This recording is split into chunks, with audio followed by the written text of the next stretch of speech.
He's spinning. We're live, Dr. Art. Are we on time too? We're early. We're here early. Oh my God, 8 minutes early? Oh wait, I had the motorcycle people in here last night. They played with the camera, so I got to turn it towards you a little bit, right? Yeah, towards you. Yeah, towards you. Okay. Camera correction coming. How's that? I don't think you touched it. Oh, come on. It's a fine-tuning adjustment. There we go. Good enough. Yeah, you computer guys don't understand anything about fine-tuning adjustments. Phil McKeiska, J. Russell Finch, Nathan McCree. What's happening, guys? What's going on? Greasy Garage bird word. Yes, the bird is the word. I could never listen to that song. Like, this is going, I'm traumatized by that song. Bird. Oh, yeah, don't do that. Don't do that. I saw like pink flamingos like it just 50 years ago, okay? Oh, okay. And it's like it just burned itself into my consciousness. I cannot hear that song. And it is one of my favorite movies. But that one scene, man, I can't handle it. I just can't handle it. Zero. Who else here? Broke Joker ATV, BB 400 Dart, Kelsey Cunningham, Amanda, Pirate Greg, Carnitas, 0. Josh H. Granddad's Junk. Never say that name without. Okay. Ahoy, matey. Jeff Hutchinson. She's on time. I see Jamie from Dead Dodge Garage. Okay, so I've been slacking off over me. I've been supposed to take Sledgehammer out and beat his 830. That was the number I was supposed to beat. And my fault, I slacked off. I got so involved in Mission Improbable, and I was like, oh, screw this thing, right? Let me just keep going with that. And, well, you snooze, you lose. So now he's gone 791. He went back-to-back 791s with his demon. So now that's the number I got to beat. I snooze, I lose, my fault. I got you, Jamie. That car will go quicker than that. Hasn't done it yet, but it will. And it's going to be the next time out. We're planning on Friday. So, Dr. Art. Yeah. Very important. Yes. Very important question. Okay. Is there a higher power or a God that you look to help you with guidance through this realm? The car gods, yes. Right. That's it? No, like higher power? Well, they relay all my messages further. Okay. So because our race is coming up, and that's the kind of help you're going to need. You understand that, right? Right. Okay. Just saying. That was a long way around for a little stab. Yes, Jamie, you're in on time. I just talked about you commented on your video. Yes, I know. Okay, we're doing it. We're doing it, man. We're doing it. Okay. Zero saying Jesus Christ and Holy Mother Mopar. Ma Mopar. The only mother that never threw me out of the house. What? Joe Key, nice idea on the XJ motor mount. Yeah, I didn't get it. So there's people in the comments are put a urethane mount in there. Well, I should just put a new mount in it. Well, the new mount's going to break same with the old ones, and the urethane mount's going to cost money. It's an aftermarket part. But cutting the strap, half an inch out of the strap and I'm bringing it down makes it basically a solid rubber mount. It can't move. So yeah. And it was moving. It was in there moving and shaking. Jamie saying, hell yeah, can't wait. Got some other things cooking over here. Something about a 64 race Hemi block and a pile of junk parts. Nice. Huh. Nice. He's gone deep. He got a bug, didn't he? Who, Jamie? Yeah. Jamie is rocketing past all of us. Jamie's going to leave us all in the dust. Is it the beard or the guitar? A little bit of everything. But I'm telling you, his channel he's going to take off. I mean, it's mine. Mine is just for play school, I think. And Zero just put up a link to Dead Dodge Garage as if he needs more exposure, right. More subs, more people saying, "Oh, he's got members, he's got groupies, he's got yeah. You're so much better than that old Uncle Tony guy." Yes, he's on a straight trajectory to the center of the sun. Broke Joker ATV. Have you ever played with a V10 Magnum? Viper or pickup? No. I haven't. I haven't. I'd like to. They have a weird firing sequence. Yeah, that's the thing that turned me off about them more than anything else. I can't listen to them. Oh, because instead of every 90, on V8, it's 51 and 73, and it's weird. I guess about 15 years ago, one of my around the block neighbors had one. And he knew I was into motocross and stuff, so he came around the block and he let me drive it. So it just ran around the neighborhood, just goosed it a couple of times. Was it the truck or a Viper? A Viper. Okay. And a silver one, which I don't think I've ever seen any of those silver ones. Okay. But it was a beautiful car. It was fun, but man, that sound, I could never get used to that sound. No. I don't care what it sounds like. I can't listen to it. You know what I'm saying? It's like an unnatural thing. But we can, they're just a Magnum. We can tune them just like the others and get a little more schnot out of them. Okay, with that motor mount idea out of the way, what are your thoughts on polyurethane mounts and transmission mount? I don't see any issue with the transmission mount. I mean, no, it hasn't broken it. I don't know. And if we haven't broken the trans mount yet, it's kryptonite. Right? Yeah. If that trans mount hasn't broken yet, it's not going to. The motor mount I could see though. There's a big gap between the rubber and the cage that holds it in place. So I could see it stretching and being like ripped apart like that. But the transmission mount, I think it's okay. Juggernaut Drive. Any blower motorhome 440 builds as of late? Like today? No. No. I haven't done any motorhome blowers. Motorhome blower builds today. Well, it's early yet. It's only what? It's not even 7 o'clock. Right. Our time, Central Standard There's Time. So 440s late all over. There's still a few hours left of the day. I may build one. I'm funny like that.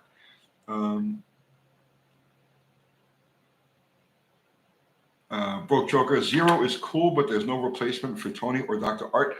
Zero is part of Tony and Dr. Art. The Zero is an integral part of this channel. Even when he's not here and he's not actively doing his thing, he's still a spiritual element of this channel. Like a tentacle of being. He's like a spiritual tentacle of UTG. Oh, that weird imagery.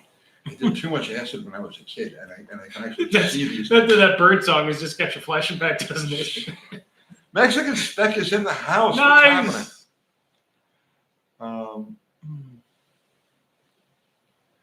Tula Toilet says, I got a couple of V10 Fords without mufflers that sound okay, just off.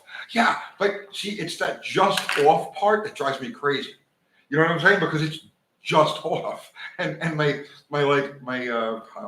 inner mechanic animal is like sensing, oh, it's off. You need to fix it. It's like right, something.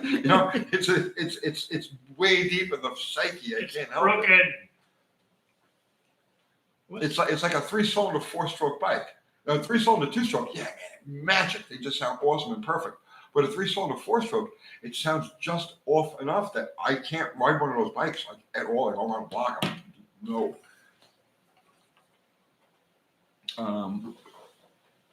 Christopher Barube, on a vehicle that is mostly street driven, how often do you change your oil? If you make the 2-hour round trip to the strip, really hate to waste good oil. Why would you change it after? If it's not becoming contaminated, like if you're not just dumping gas in there. If it doesn't smell like fuel, it doesn't smell like fuel and it's not black, carbony, like why would you change it? Just leave it. Normal oil change intervals.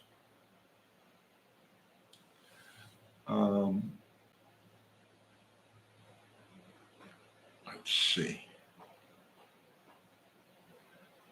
Jeff Hutchins, one thing I would do to a V10 Magnum is change the firing order to Viper and exhaust. I think they sound good again then.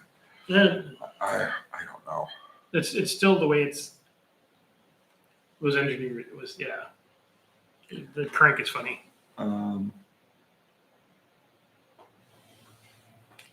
Let's see. How about the wolves there? The wolves. Technical question. The wolves. When you rebuild a fresh motor, do you have a favorite running in procedure? And that brand new Mustang you drag raced in the 80s was what run at that time? Was that run? What did it run at? What did it run at the time? Okay, the best of. All right, so one question. There's 2-part question. So the first part of it. Do I have a favorite running in procedure? Yes. I always start the motor for instant start, and I did a whole video on that, right? And I think that's what it's called, set your motor for instant start, right? 2,000, 2,500 RPM, and that's well, okay, all right. That's for a flat top of cam motor. Obviously with a roller you don't go through that whole procedure, but for a flat top of cam motor, I set it to idle at 2,000, 2,500 RPM, 20 minutes, and you vary the RPM. And I like to buzz it, right? You buzz it hard because that's helping to set the rings a little bit. Without it being a roller cam, or so if it's a roller cam, then just right away fire it up and start putting a load to it, and then you break them in hard, they run hard. It's an old saying and it's true.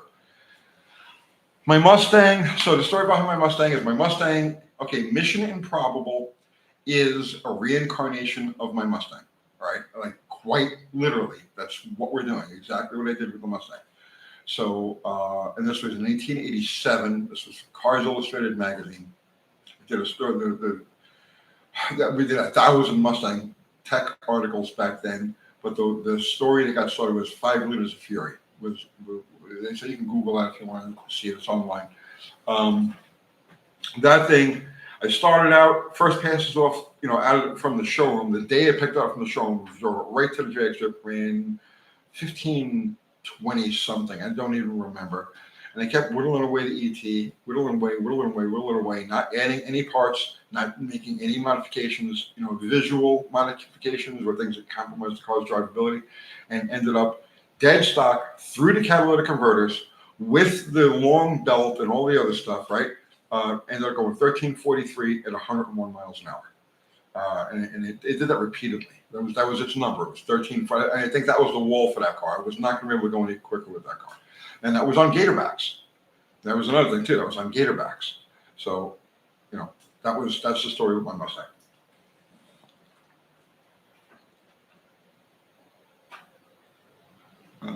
Your turn. Okay.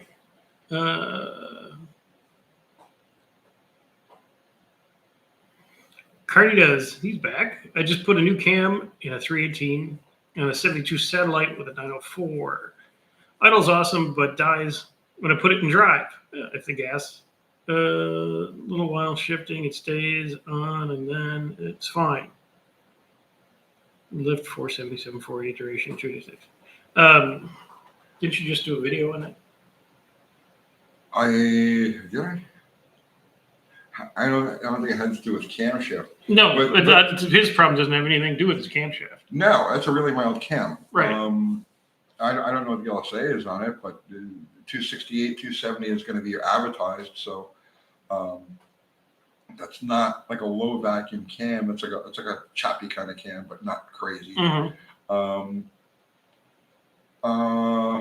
He's got some kind of vacuum issue. Even if it idles fine, dies, and you put it in gear.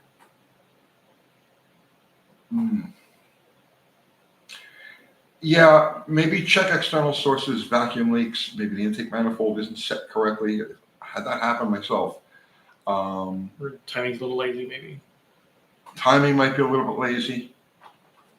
I don't have any answers. Like without having a thing here, so I can actually feel it, see it, smell it, touch it, taste it, all of that stuff, right? It's really hard to make a diagnosis on something like that. But yeah, because once it's here, you can just by the way it sounds. Yeah, you play around with it. You know what I mean? You can just play around with it. But off the top of my head, I really can't come up with anything for you.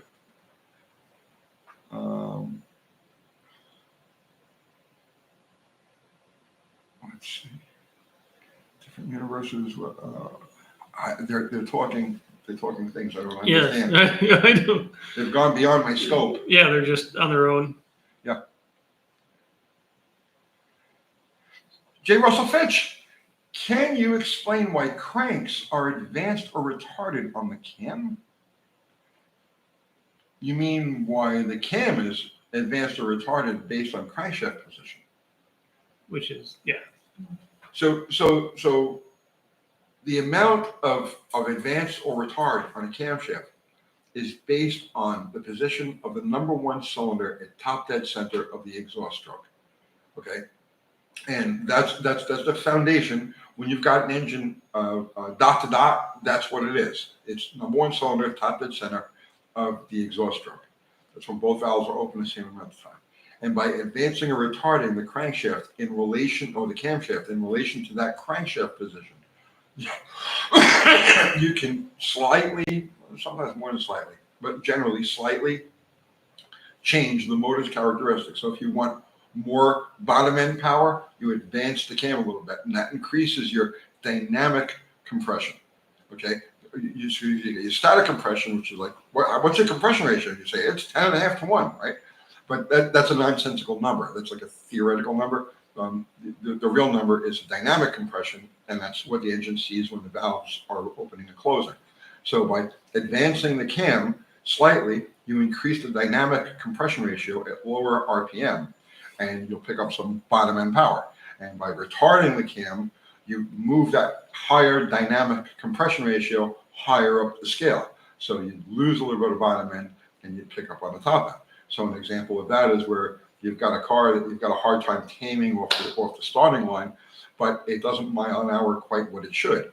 In that case, you would retard the cam, let's say 2 degrees, and then go out again. And in theory, because we're all a bit different, the car will be a little easier to maintain, to manage on the starting line, but you'll pick up on the other end. It'll pull cleaner and you should pick up mile an hour. Did I explain that okay? Sometimes I just get lost in my. No, you didn't vary. Okay.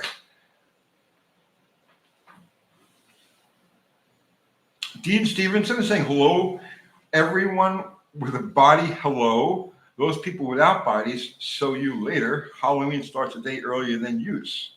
Yes. Mm-hmm. Yes. Greetings to all of our disembodied viewers. Yeah.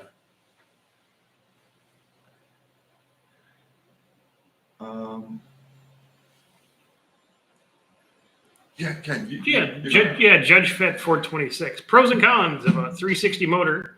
My parents bought a late 70s Magnum new, had terrible luck with it. It had a 360, and ever since my dad hated that motor. Was it the car's issue or the engine? It was the lean burn. It was a lean burn on that. Yeah, it was the government's problem.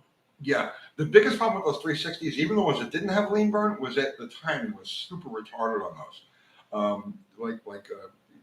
Because the lean burn wasn't across the board. And I don't remember how it would be ordered with or without. But the ones with lean burn suffered from the lean burn. This thing runs like shit. And the ones without lean burn suffered from not enough initial ignition timing. So they were very sluggish, and they drank gas like there was no tomorrow. So the simple solution to that is take the distributor and give it a pull. You add about 10 degrees initial advance to it, and it becomes a whole different animal. And it's happy and peppy, and they get good gas mileage, and they sound good, and they'll squeak the tires. Or just crank the whole lean burn carburetor distributor out of the thing and. Yeah, well, I'm talking about the non-lean burn. Oh, the non-lean burn. Right. Just give her. Yeah, just give her, right, and give her a twist.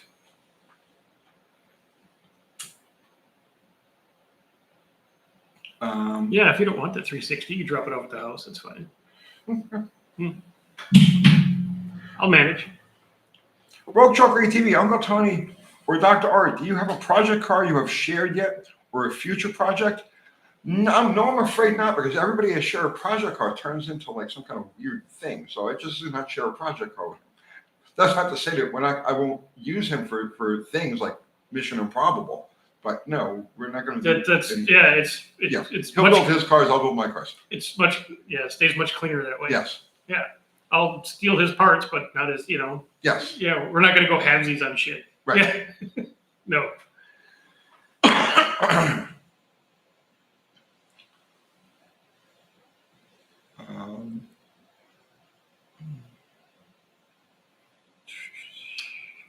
310 Magnum. Best 2-barrel original carb for a 2-barrel manifold. I had a 351 M that ran really good around town. You want to know? Best 2-barrel original carb for a 2-barrel manifold on a what? All right. So, I mean, yeah, on that 351, you had a little, motorcraft, probably 500, and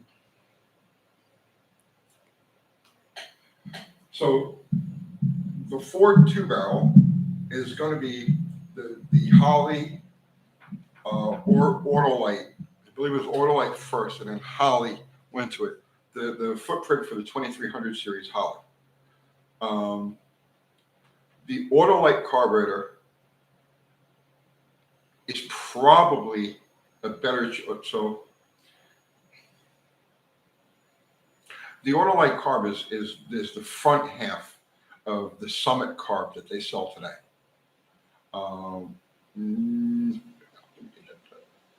Of 500 Holly. So Holly makes the 2300 in two versions. You got the 350 and the 500. Right, the 500 is very popular with circle track racers. There's a lot of classes that are based on that carburetor, right? So I would say, for ease of working with and parts and so on and so forth, I would probably go with the 500 Holly. But like I said, you're going to have that footprint, so you can't just throw like a Rochester or a Carter on there, right?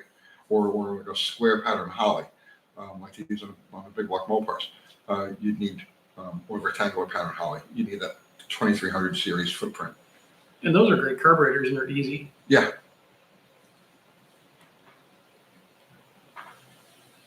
Okay, so here's your suggestions: Autolite 2100, or Motorcraft 2150. Well, it started out as the Autolite, and then Motorcraft, and then Holly took the 4-barrel version, and then Summit took it from Holly, and it's still in production today. And it's a great carburetor. Oh, I have burped. I'm sorry, it was disgusting. Did you have like bad tacos or something? No, Chinese. Oh, yeah. Bad Chinese. You had a bad No, it's delicious Chinese. Anthony Perna. Tony advanced the initial timing on my nail head from 5 to 16 degrees. It was like a motor swap. Took it down the road.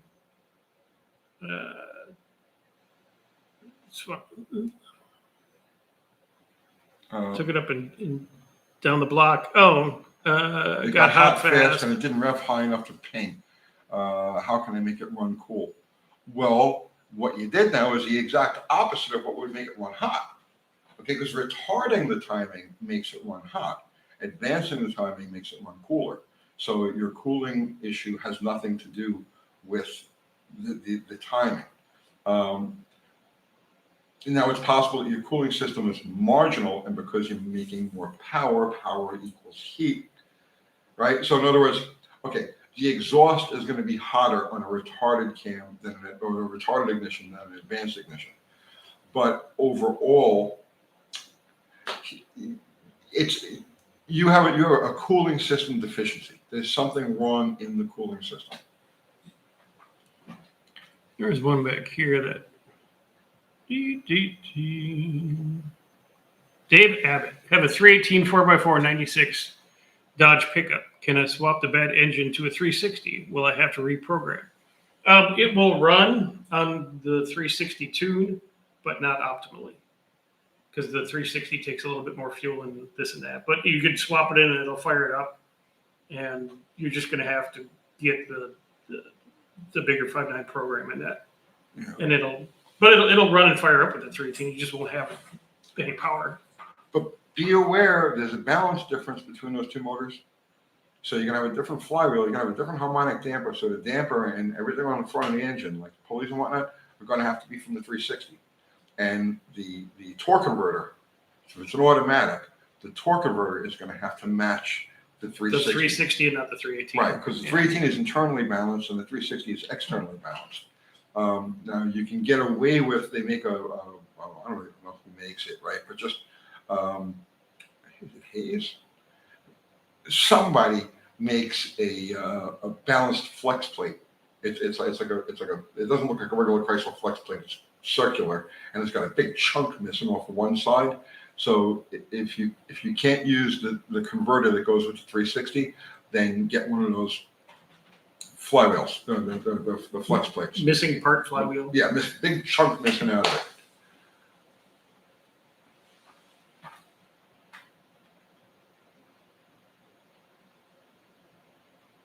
Okay, you go. Yeah. I'll be right back. All right.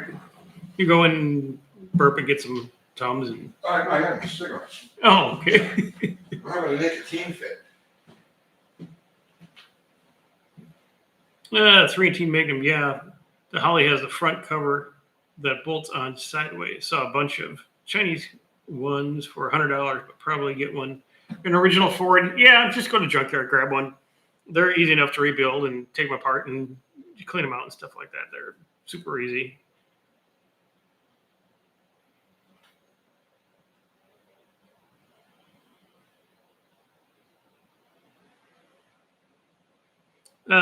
Chris, hi, Uncle Tony and Doctor. What is a good die grinder for aluminum?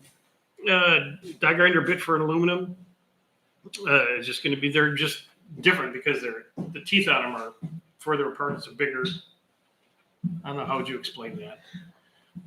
The aluminum die grinder versus the steel one, just like the tread pattern's bigger. Yeah, and you got to keep them lubed. Yeah. Yeah, what he's saying is right. It's just bigger space between the teeth. The teeth. Here's the thing, right? Even if you're using a proper aluminum, burr, right? It'll still clog up. When you're cutting aluminum, with a die grinder, you got to go real slow. You got to go real slow with it because aluminum wants to melt right away as soon as heat gets to it, and it clogs up the space between the. You got to go baby with it. You got to go baby with it, little at a time, little at a time, little at a time. Don't try to not. It's not like cast iron. You're like, no, don't turn it up and going, because initially it'll take a shitload out. Yes. But then you'll look and you'll go, oh, it's just a metal cone. Right. Oh my God, look how good this is cutting, and that lasts for like 30 seconds, and you're like, it's not doing anything. Then you got to get your little brush or picker, WD-40 out and clean it all out and start over.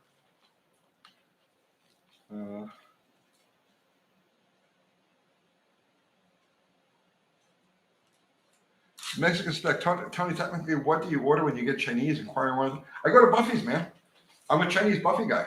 We have a bunch of them in the area here, and I have 2 of them that I hit. One of them has like excellent lo mein and like okay everything else, and the other one has like horrible friggin' lo mein and excellent everything else. So depending on whether or not I want hibachi lo mein, I go to one or the other. There you go. Noodles, not rice. What do you mean? The lo mein, not the fried rice or anything. No, well, they're about equal in terms of fried rice. Different takes on fried rice, but about equal. Okay. But the lo mein, so the one over here on Broad Street, Yoki. Yeah. Excellent lo mein. Really? Bro, like the best. Well, I love lo mein, right? Okay. Best lo mein you're gonna find. Really? On the hibachi, absolutely. Okay. And then the other one, Zhao's something over on Rutherford. Zhao's Palace or whatever. Yeah. Yeah. Okay. The food is off the chain. They have a oh God, what's it called? Champagne chicken is amazing. They got Marley chicken, which is amazing. Just like really, really, really good stuff. But they're lo mein. It's like old tissue paper that they found like behind the dumpster and formed it into like the shape of lo mein noodles, and it's just completely inedible. It's just yeah. Everything good. Okay. Shout out to Lauren, our waitress over there. Every time we go there, she's awesome. She takes good care of us.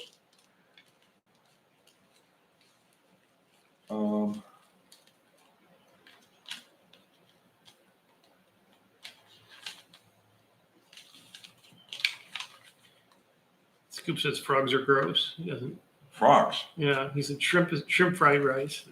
No man, I don't eat any seafood. That's I leave that to like friggin' penguins. Yeah, that's no good. Yeah.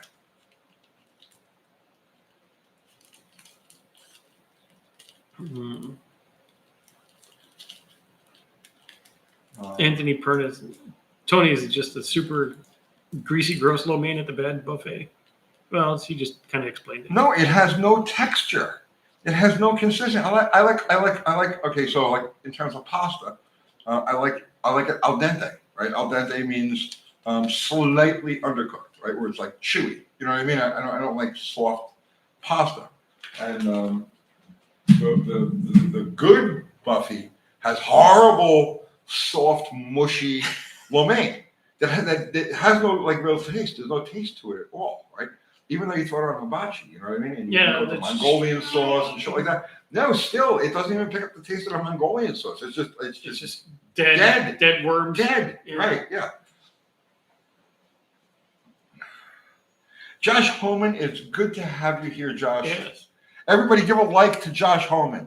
Yeah, hit a thumbs up for Josh. So thumbs up. Hit the thumbs button up. Don't do it for us. No, because don't do it for us. No. Do it for Josh.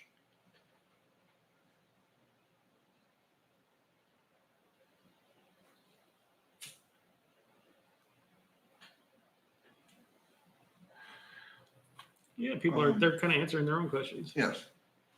Joe K, are there two competing benefits to an intake manifold where you want the cold air induction, but if you want enough heat in there to help vaporize the fuel? Yes. Yeah, exactly. Yes. Yeah. If you could hit the combination right on the nuts, you've made the perfect manifold. Right. Essentially, when it's flowing, right? When it's flowing, you want the center column of air fuel mixture coming through to be cold, right? Carries a lot of oxygen molecules when it's cold. But the outer parts of that column of air and fuel that are coming through, you want them to hit the warm surface. Yeah, the warm outsides of the plenum. Right, and vaporize. So when the valve opens and it draws in that mixture, it's drawing in the center column of that mixture is going to be cold, dense, happy, lots of oxygen. Burn, baby, burn. And then you want the atomized fuel. And you want the atomized fuel around it to make the vapors so that the spark plug has an easy light. That's the whole purpose of having vapors in the combustion chamber, is for the spark plug to have something to light easily, right? And then that's it. If it wasn't for that, if gasoline lit extremely easily, under pressure, then you wouldn't need vaporization at all. It would actually work against you because it would slow the burn down. Or I'm sorry, it would speed the burn up. Right. You want to slow the burn down because the slower the burn, the more degrees of crankshaft rotation the piston is pushed down under power.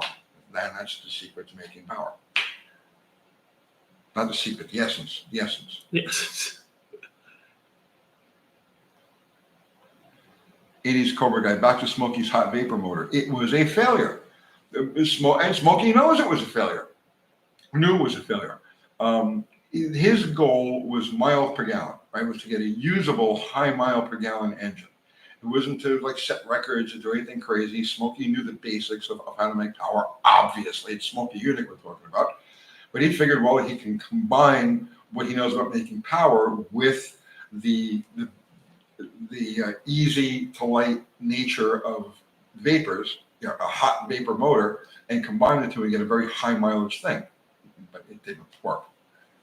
Here's a question I think I know the answer to, but I'm going to let you confirm it. Sure.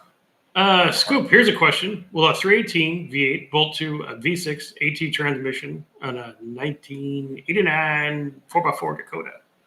Yes. But I'm not sure if there's any external balance to the V6. The 318 is all internal balance. The V6 might be external balance. Because it's a 318 with two cylinders chopped off, they have to do something. They did, yeah. So I don't know. I don't know. But it'll physically bolt. They'll physically bolt together. Yeah, the no bolt problem. pattern's the same. But check the balance on it.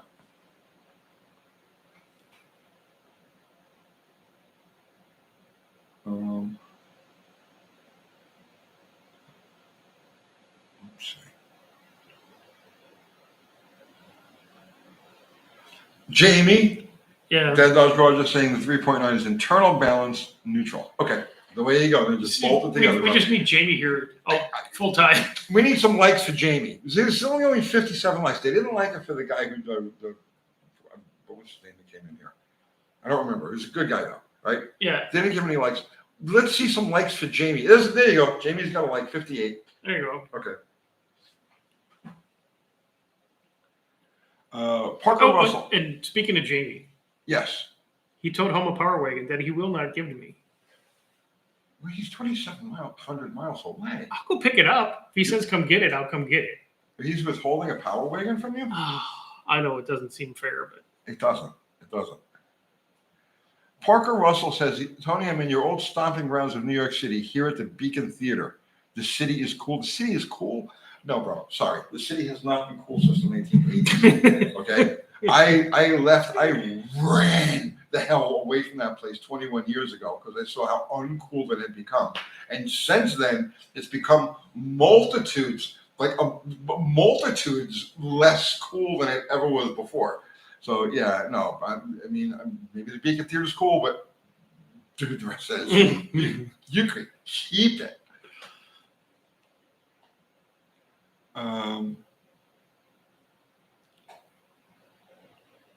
Philip Rivera, I have an automotive machine shop background, former Navy mechanic, body shop, luxury automobile exporter. Wow, that's you got a good resume.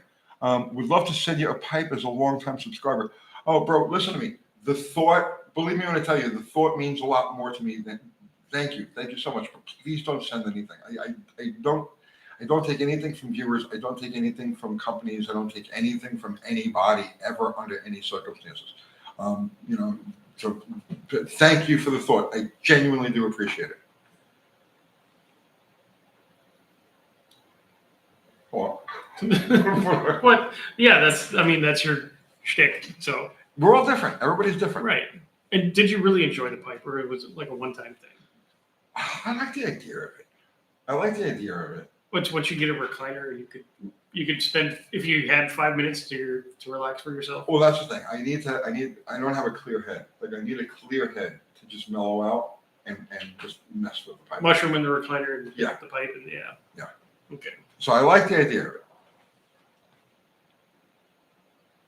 Parker Russell saying, yeah, I couldn't live here. Oh, okay. I couldn't last outside a group.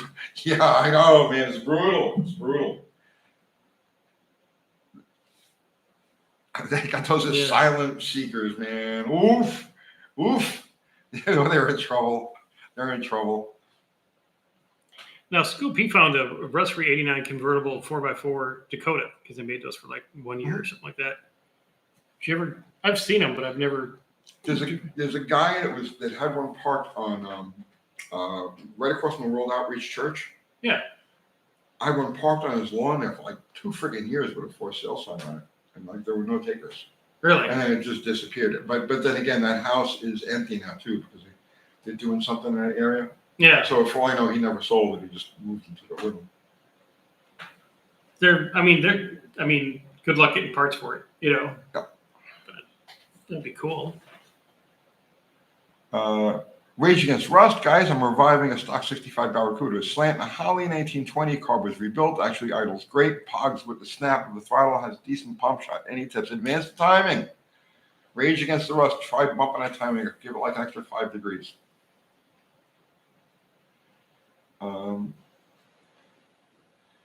Philip Rivera sending Tony's address. No, dude, listen to me. I don't take anything. I honestly don't.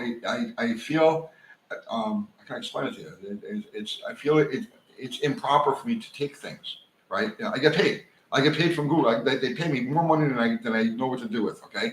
I appreciate the thought, but I don't take anything from anybody. Thank you, though.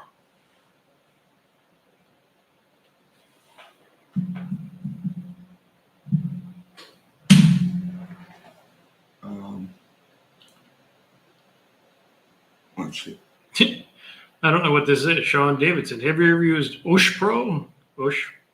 I've heard of it, but I've never used it. I don't know what it is really. Yeah, I don't know what. Phil, I don't take no for an answer. Phil, I'll tell you what. You want to do something right? Take the time and the money and the energy that you would have spent, making a pipe and send it to me. Okay, take that time, go to a local dog shelter, and take the money it would have cost you for to make the item and postage and all, and donate that. Okay, go pet homeless dogs for however long it would take for you to make the pipe, and then donate the cash to the shelter. And that is far more important to me than a pipe.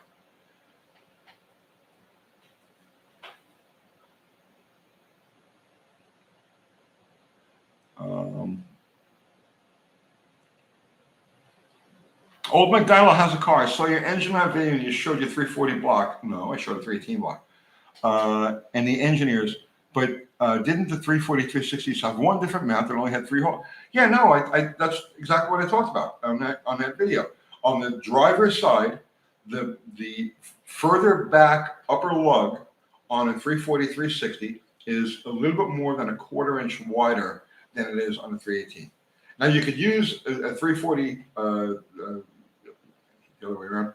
You can mix and match, but you just have to use a couple of washers as a spacer to use like a 340 mount on a 318 block.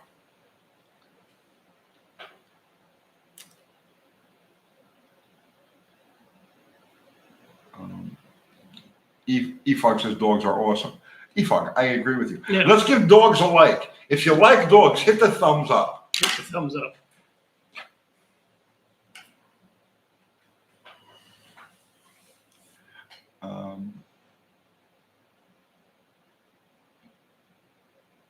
Let's see. You almost got another dog today. I did? Yes. How? We almost got one dropped off over the fence. Why? How? Oh, it's Misty. She's just been Oh. kind of on a. You left the house for 6 seconds. I'm going to destroy some shit. Yeah. Well, she's border collie. I know, but You got to keep them occupied. I know, but usually she'll be like, "Oh, you're leaving? Okay, I'm going to go sleep on the couch." But the last 2 times it was like, "Nah." She got a lot of energy, man. So stick her in the backyard. Well, the problem with that is she dunked herself in the pool. She'll get out. No, she couldn't get out.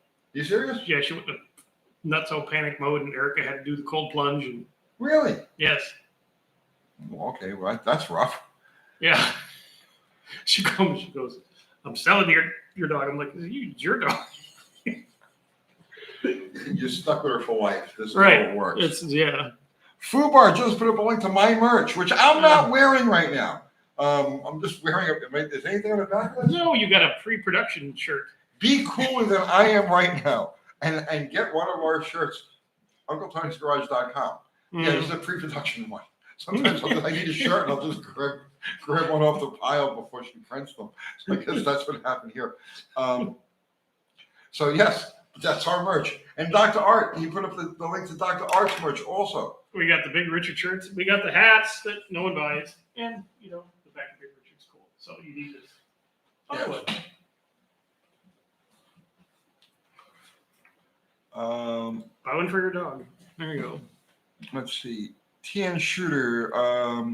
Is it true the older 440 blocks had higher nickel content, and does it really make a difference?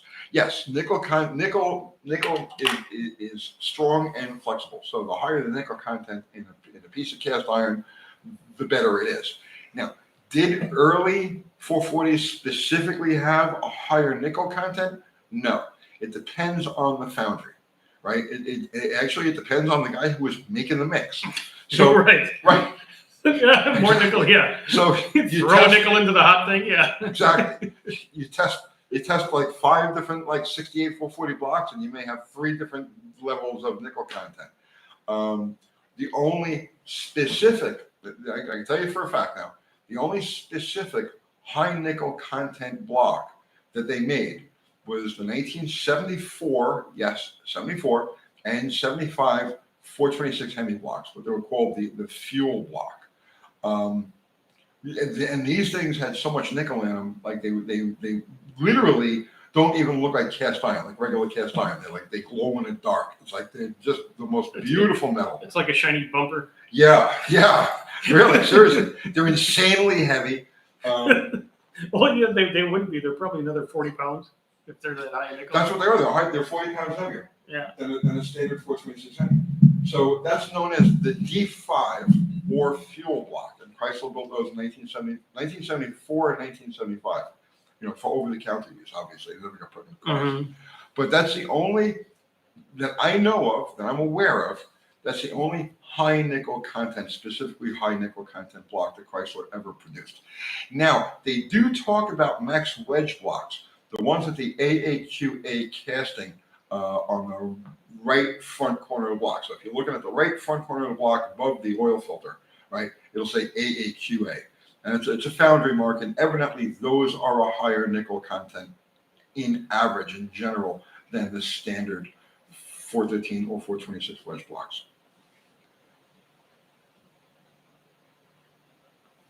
See Philip Rivera here, his landlord for 3 more weeks. Has a factory ordered 70s Dodge V8 3-speed floor shift. Neighbors complaining, told him to reach out to you. We'll find home. Not for me, bro. I'm in Tennessee. Yeah. What you want to do is you want to contact Jamie from Dead Dodge Garage. All of the wayward Mopars on the upper west coast Go to end him. up at his place. Yeah, go to him. Yeah, he's got thousands of them. It's ridiculous. It's literally thousands of miles closer to you. Yes, and when he hears that it's an A230, oh my God, he's going to freak out. He won't be able to eat until he goes and picks up your Right 318 A230 Mopar.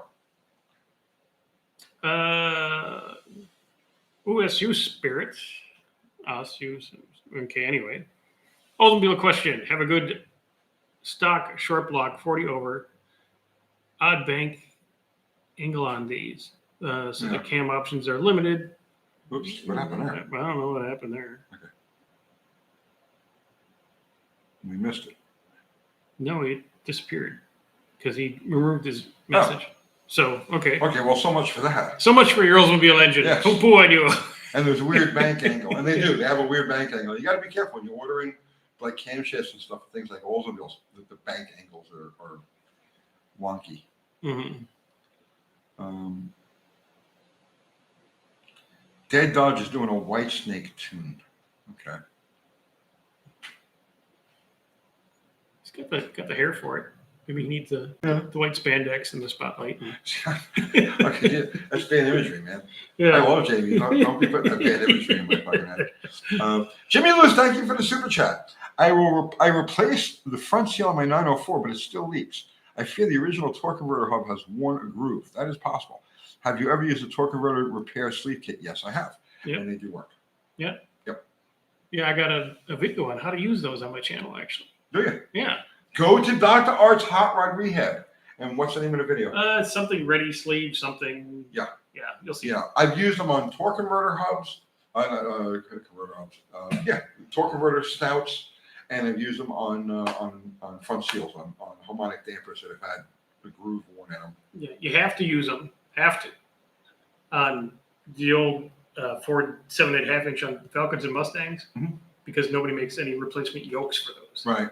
Oh yeah, yokes too. That's another thing that they use for. I didn't even think about that. Yeah. I've used those repair sleeves for like everything you can use them for over the years. Speedy sleeve, ready sleeve. Yeah, they absolutely work. Mm-hmm.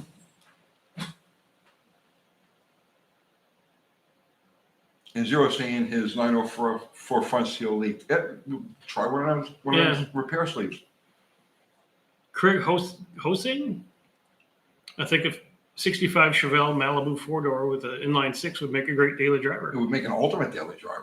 Yeah, it would. That's an ultimate daily driver. Mm-hmm.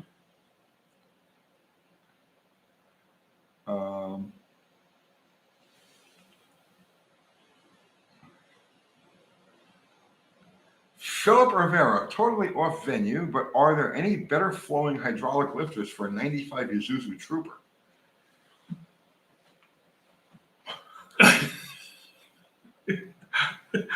I have no idea. That's that cavalcade of tech buses. I told you it was coming. I told you before we started it's going to be a cavalcade. And does somebody in the chat have an idea? And it depends on what your Isuzu and what engine, because 4s and V6s are different, because some of the later V6s are Hondas and That's true. Yeah. Well, I think either way, let's all give Philip Rivera a thumbs up for the question we can't possibly begin to answer. Mm-hmm. Dickie Farley says hi. What's going on, man? Mm-hmm.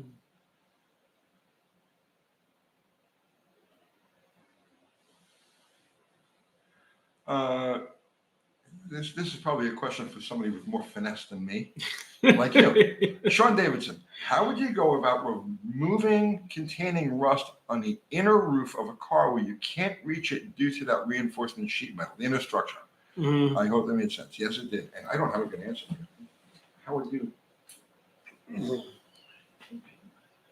I mean, just do it the best you can. Spray the shit in there, and We're not really restoration guys. yeah. Yeah. I would just clean it as best I could and spray a whole bunch of like in the spray can. The creeper shit. Yeah. No, rusty metal primer.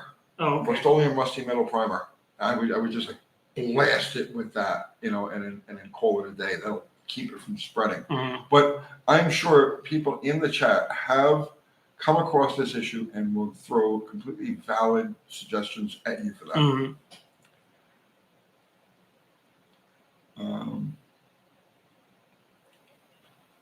Jay Russell Finch says spray phosphoric acid. Okay. YouTube channel Rick Spicer for Prime Minister says KBS rust converter. Well, there you go. You got a bunch of options.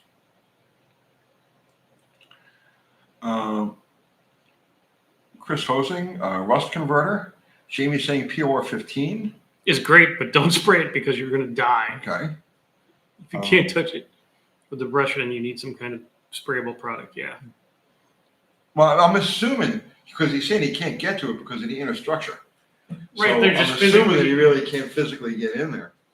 Cut the roof off and trim it and put People it back do on that. and weld it back on. Yeah. Well, I'll tell you what. It depends on the level where you're at as far as the restoration goes. Because Right. if the thing's completely stripped and the headline is out and the windshield is out, and the back glass is out, you could cut the A and the C pillars and do your business with it and then put it back together again. It's done all the time. Race car builders do it. Like every race car every weekend, yeah, has the roof cut off so that they can weld the top of the roll cage. Mm. So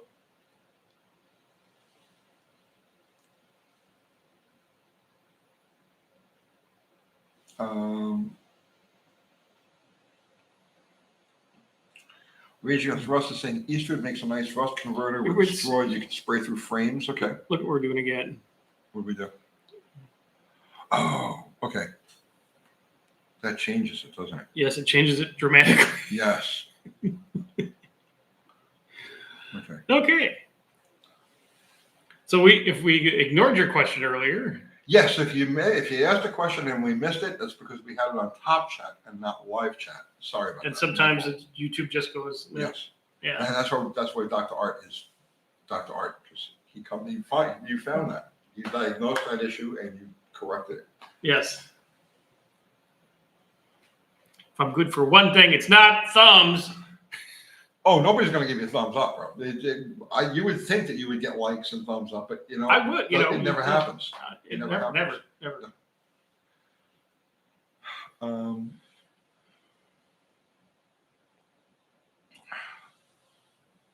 Boy, see, sometimes somebody asks a question, and everybody in the chat wants to have. They've got their version of doing it, and I like when that happens because it's like yes, there's lots of good options. Yeah, 50 different options. Like what? Drill some holes in this shit, spray it in, then put your headliner in. No one will know. Zach Stoddard, proper crankcase ventilation on a small block Chevy. Getting oil leaking from valve cover bolts as well as sending unit. All right. So, not talking about valve cover bolts, just the sending unit. Crankcase ventilation will have nothing at all ever possible in any way to do with leaking from the sending unit.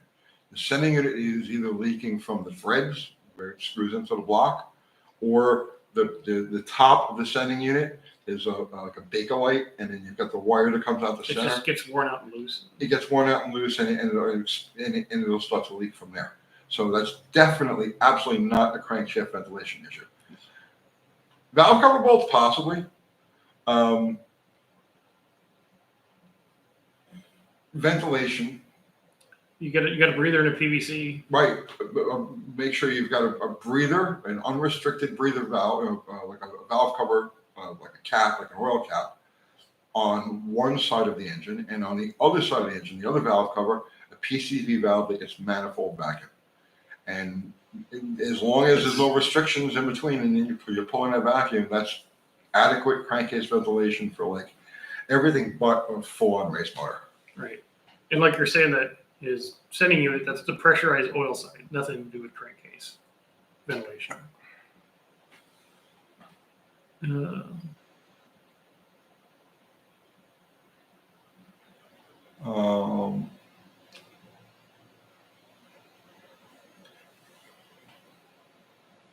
Did Beaumont resident? Yes. Is there a direct bolt-on carb that can easily replace a 4-valve Quadrajet on a 73 C20 truck, and with as little modifying as possible with a swap, if you suggest one? So the Quadrajet is the best all-around streetable production carburetor that's ever been built. And I've done a bunch of videos on Quadrajets. I don't know why you would want to get away from one.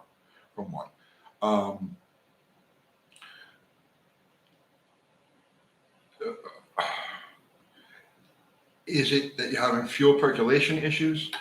Or is it just running really fat? Because, you know, they're known to leak from the well plugs at the bottom of, so you take the carburetor and you take it off and you flip it upside down and you look in the center, you'll see a couple of lead plugs. They'll leak gasoline from there and give you all kinds of crazy symptoms. But they're really bulletproof carburetors. If you're bent on getting on swapping and it's a street car, right? I would put an Edelbrock on there. 700. What size do you think I'm in? 600. Yeah. An 800 Edelbrock is going to be a fairly close replacement for as far as performance and everything else goes. On a C20, but it's going to be a square bore, so you're going to need an adapter from the spread board to the square board, which that's not a big deal. But I would try to work with the Quadrajet. I try to make the Quadrajet work well. If you can find a carburetor shop, because a lot of people are confused by Quadrajets. I've done at least 5 videos on Quadrajets, specifically about Quadrajets. So search my channel, Quadrajet, and I'm telling you, I've covered every single issue you could possibly have with one of those carburetors. It's leaking now, yes. Okay, so if it's leaking from those well plugs, you got an easy fix, bro. Just clean it up really good, right? Use some brake clean, okay? Scuff the area, scuff the plugs. You can use a piece of emery cloth, anything you got to do. Scuff them really good, get some marks in there, and then JB weld, okay? It's the time-honored fix. People have been doing it like this since the 50s, or the 60s, I should say. That's it. JB weld over those well plugs. You know, let it sit for a good 24 hours because it really has to cure perfectly on that application, or it will leak.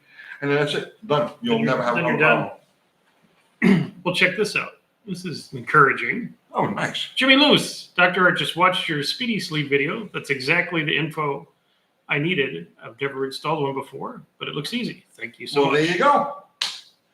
Another satisfied customer. Yes, lots of technical information like that on Dr. Art's Hot Rod Rehab.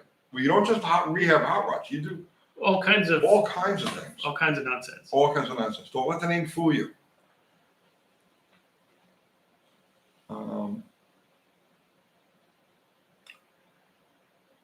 Philip Rivera again. Question. Lots of guys have an issue with truck dying randomly. Distributor. Trick was to drill small hole in the distributor cap. Your thoughts? Well, distributor caps are generally vented. You're going to find a vent in most of them. And if the cap itself isn't vented, the distributor body is going to have a vent in it somewhere, right? It would have to be very, very special circumstances for that ionized air that could form inside a cap to actually redirect the spark enough to stall the engine. Like you'd have to be like the direct path of some sort of like Borealis. Exactly, right? You have to have the northern lights happening under your hood for that to really happen, right? The reason you would do that to ventilate the cap is at high RPM. super high energy ignition systems, 40,000 volts and up, at like 7,000 RPM and up, will ionize the air inside the cap enough to cause firing. So that's the reason for that. But yeah.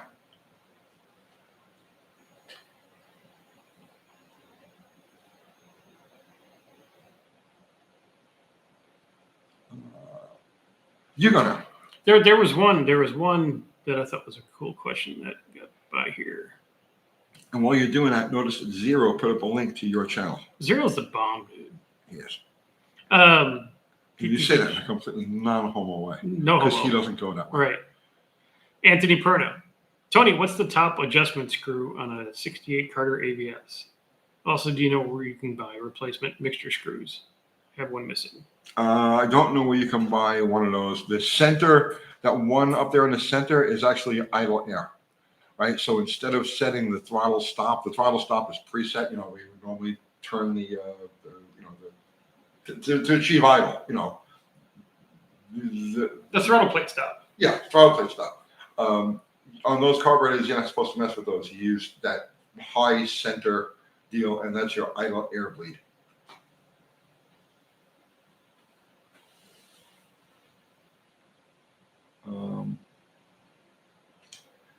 One Car Garage.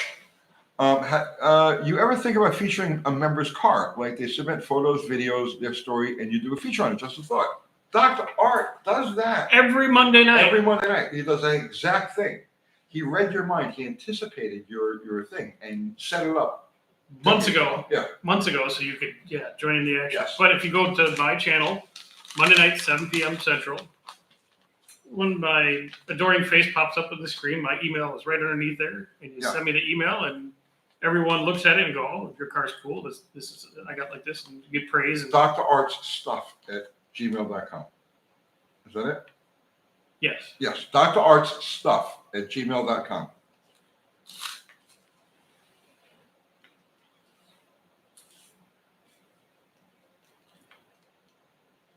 Well, there you go. One Car Garage he's going to subscribe. Hey, everybody, give a thumbs up, give a like to One Car Garage for subscribing to the Dr. Art's Hot Rod. Yes.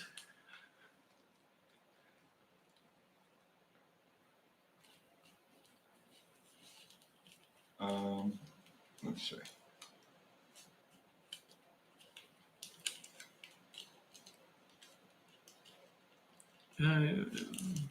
Philip Rivera made everyone he knows a moderator. Okay, you can do that. Yeah.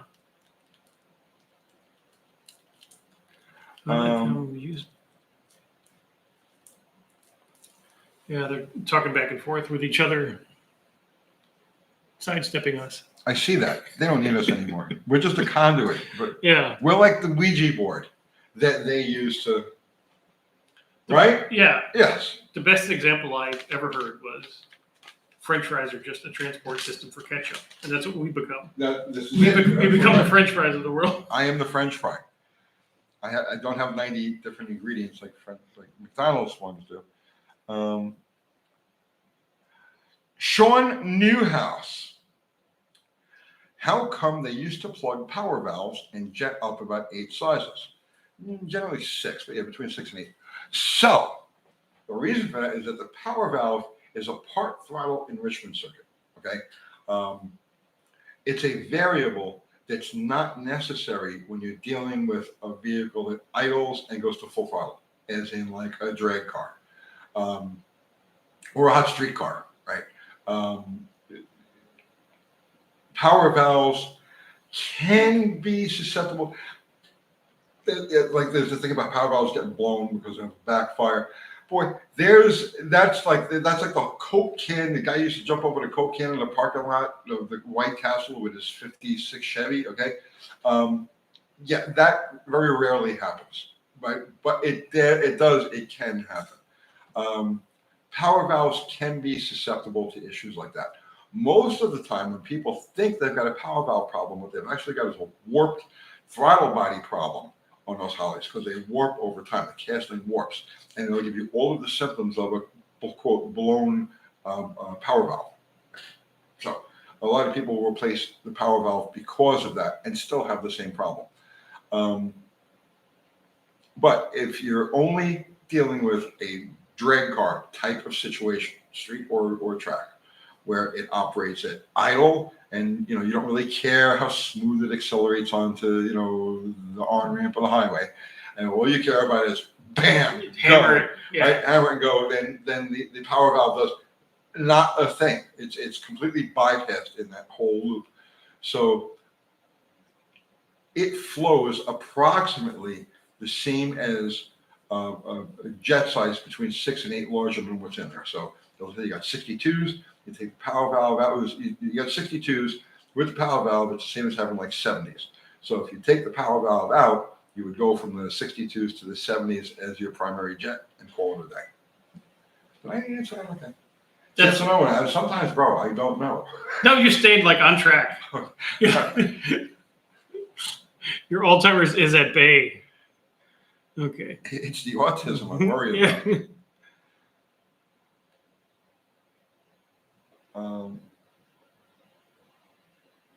This is a question for you, Dr. Art. Dr. Giggles. Dr. Giggles, meet Dr. Art. Give him a thumbs up. Give him a like for that name, Dr. Giggles 225. I'm curious on cams. I want to upgrade the cam on a 5.0, but nothing too serious. Just something to give it performance increase with a nice rumble without needing to change much internally. The B303, right? Yeah, B or E. Yeah. Okay. Yeah. So I knew that. Yeah, the Ford alphabet cams, and you can get them dirt cheap now. Okay. And then they're roller cams, and put that in, and it'll do exactly what you want. You'll get more power. You'll get a little chop at idle. Yep. Those work really good with the GT40 top ends, right? Yeah. If you can pick up an Explorer intake or a GT40 intake and stuff like that. Right. Well, that's how old I am. I come from when it was a GT40 before it was an Explorer. Intake, because you're going to have all that shit apart to change the cam anyway. Yeah. So put one of them cams in there and swap over the intake, because intake's a big restriction. Yeah. The stock intake sucks. Oops. Okay. Fubar's in the house. Nice. And you put up a link to my merch. Yes, thank you, Fubar. The best. And Fubar, if anybody bought it, I would give them a split of it. But why don't you just give Fubar all your merch? He's a good guy. Just give it all to him? I would. If you're a generous person, I would just give him, Well, I'll tell you what. I had the idea. So no. No. Shh. If Fubar wants to send me his email, yes, I'll get a hold of him. Hey, Dr. Arts. No, I was talking about the dog. Now I had. You're going to send him a dog? No. Well, I might. But I had big Richard shirts, but the pre-production ones where this was a little smaller. Okay. And she got into them, just opened up the bags and stuff like that. She didn't shoot his shirts. So you have bagless shirts. I have bagless brand new shirts. Okay. I could do that. Well, there you go. Why would you send them to all of them mods? I have 2 shirts. Oh. So first come, first serve with mods. Yes. Send me an email, and then first 2 get shirts. I have That's a really nice. I have 1 extra large and 1 large. So you gotta, yes. If those don't fit you, sorry. So send your address over to drartsstuff@gmail.com. Let's see. And Zero put up the link to Jamie, Dead Dodge Garage. I say it every time. We do one of these lives. He's around. The best Mopar channel on all of YouTube. One of the best automotive channels, period, in all of YouTube. This guy is going to leave us all in the dust. Probably because I'm really old and he's really young. I'll be dead, and then he'll be able to. Right, and I'm lazy with YouTube. So. This is what I'm saying. Right? He's lazy. I'm old, so it's just a matter of time before Jamie just eats everybody's lunch. But go over there and sub to Jamie, Dead Dodge Garage. Oscar Gonzalez, thank you so much for the super chat. Replace the battery on my 91 Ford Taurus. Code scanner says emission checks not complete. What can I do to complete them? Need to smog check. Thanks.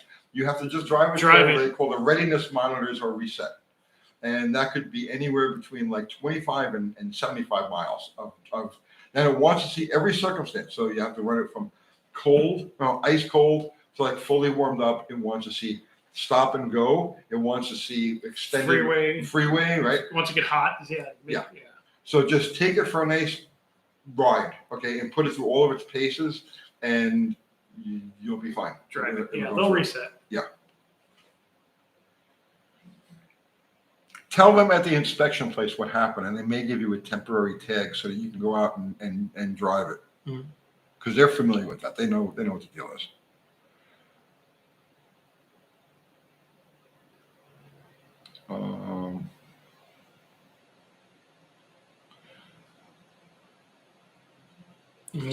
Dean Stevens says that justice is a dessert best served stoned. Okay. Yes, I agree.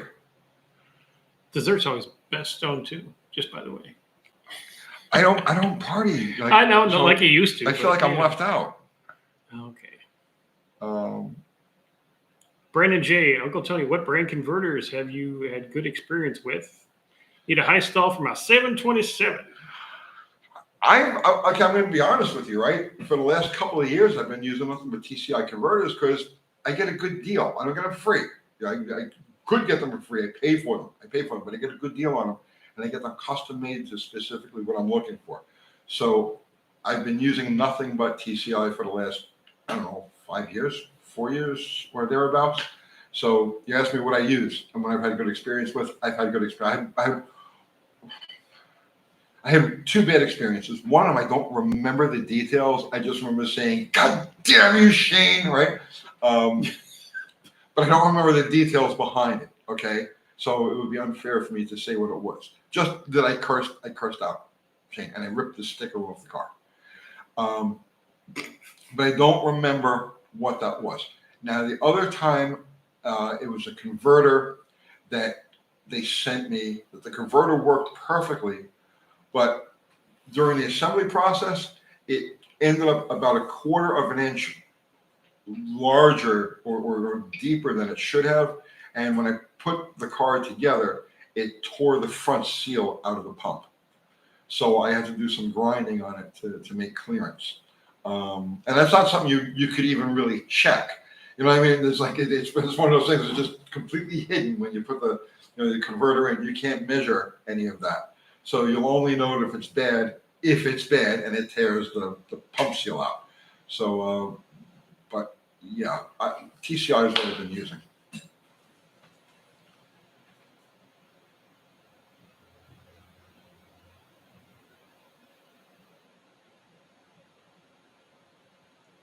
Your turn. Okay. With the tuned XJ, if you had to guess, how much faster is the 0 to 60 time than stock? Go ahead, answer that. A lot. Dude, it's incalculable. I mean, you don't understand the craziness of this stick shift 2-door lightweight XJ. Yeah, first gear is just its own special, unique experience. 0 to 60, I couldn't even guess. But I mean, dead stock, it probably didn't do 60 in the 8th mile. No, probably not. Or probably just about. Yeah. So it's 12 miles an hour faster in an 8th mile. Yeah. How's that? If that's a good answer for you. But yeah, it's completely wacky, especially if you're going like 0 to 45. Then it's off the chart. Oh yeah. The lunge, the top of second gear lunge is like really special. Yeah. You'd never know it was a stock engine. You'd never. No, you'd get called out. You'd get in fights. You'd get in. Yep. Yeah. Yep.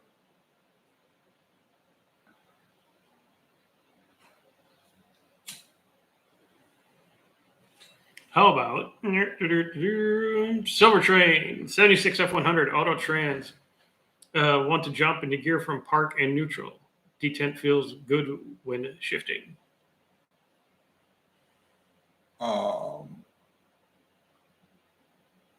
Wants to jump into gear from park and neutral. So it doesn't want to jump into gear. It's dragging.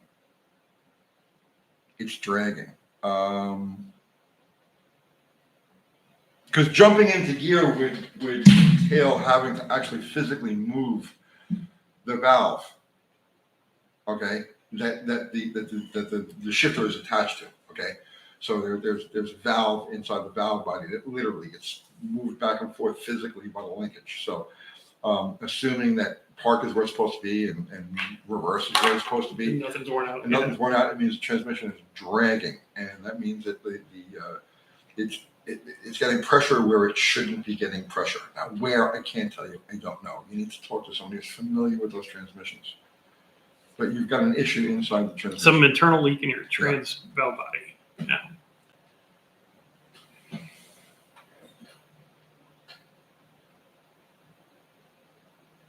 And Dean Stevens says that's exactly what the ancient guild he offended said as well.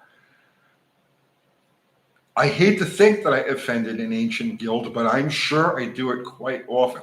Yeah, early and often. Yeah.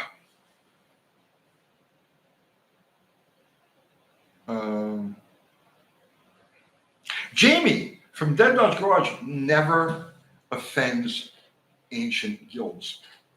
No, he's a 11th degree guild master, isn't he? The ancient guilds love Jamie. They all subscribe to his channel.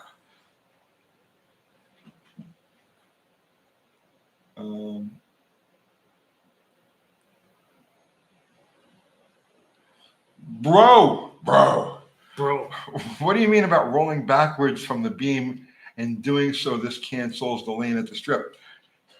So, okay, I explained in the video I did today, right? I disconnected the power brake hose and pulled a vacuum cap off of the intake manifold just to get air, just experiment to see what happened if I give it more air, right? So, because it had no power brakes now, I had used up because you get one or two swishes out of it, right? And I used up the one or two power assisted, after doing a burnout and a dry leave, okay? So when I staged it, I stepped on the brake, as I usually do, to kind of get the discs. So, okay, so here's what happens, right? When you come to a stop, the discs against the rotor will kind of stay there, right? They won't grab, but they'll stay there. And if there's a slight downhill incline like we have at that track, it'll hold it from rolling backwards. Well, I only stepped on the brake very lightly, not enough to actually set the front brakes so I could sit there with the lights on. So it rolled back. The tree started coming down and it rolled back. Actually, I think the first yellow came on and it rolled back and turned on the red light. So it canceled that run. So when I went to get, it wasn't a normal red light. Normal red light is when you jump, right? Okay. But I went behind. And because I went behind, it just shut off the timer on that lane. And so I didn't get any numbers on it. That's the first time that's ever happened to me. I mean, they're in Buffalo Valley. There's both the rollback. No, I mean, getting a time slip and everything is just blanks. I've never had that happen before. I made the run thinking to myself, well, I don't care what the reaction time or anything like that is, right? You still get a number. Yeah, it's a foul, right? You're still going to get a number. Mm. But no, it came up. Not when it cancels when you roll backwards in the beams. Yeah, that never happened to me before. I wasn't expecting it. When I get the time card, the girl hands me the card. I'm like, oh no, because I really wanted to see the numbers on that run.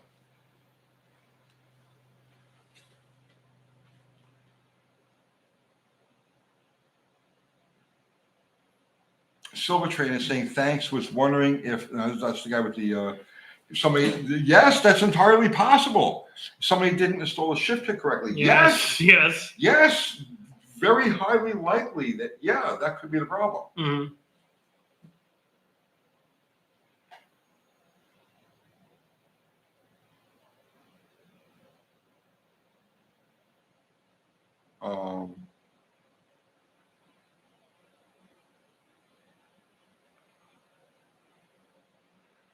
Rage Against Rust. Do you have any recommendations where to buy decent body panels? I'm looking for a full quarter and floors for a 65 Barracuda. I'm in New York, so pull yards are non-existent. You're not going to find those things in pull yards anyway. No. I don't know if Jamie's still here. Jamie, you have any recommendation for floor pans for that thing? Early A-body? I don't. We would just use stop signs and things. I just cut up sheet metal. Yeah, Yeah. blow it in. Yeah. But people that want to do it correctly, If you want to do it correctly, don't do what we do. Yeah.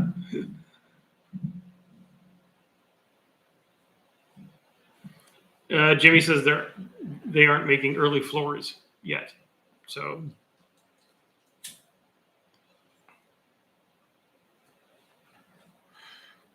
Rage Against the Rust, a full pan would be great. Careful what you ask for, bro. Because I've done full pans in cars, and you know what? I'll never in my life ever again do a full pan. It's just never going to happen. Far too much work. Because you got to basically fillet the car. Yeah, unless of course if you're not dealing with any floor at all, right? If all you've got is a transmission tunnel and the sides, well then yeah, all right, throw a pan in there.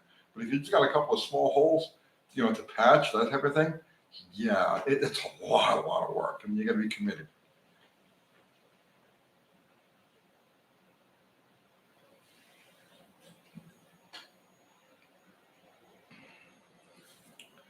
Wheelie King 71. Hey, Willie King, what's happening, man? Really enjoyed your vid today, Tony. Thank you. Didn't learn anything.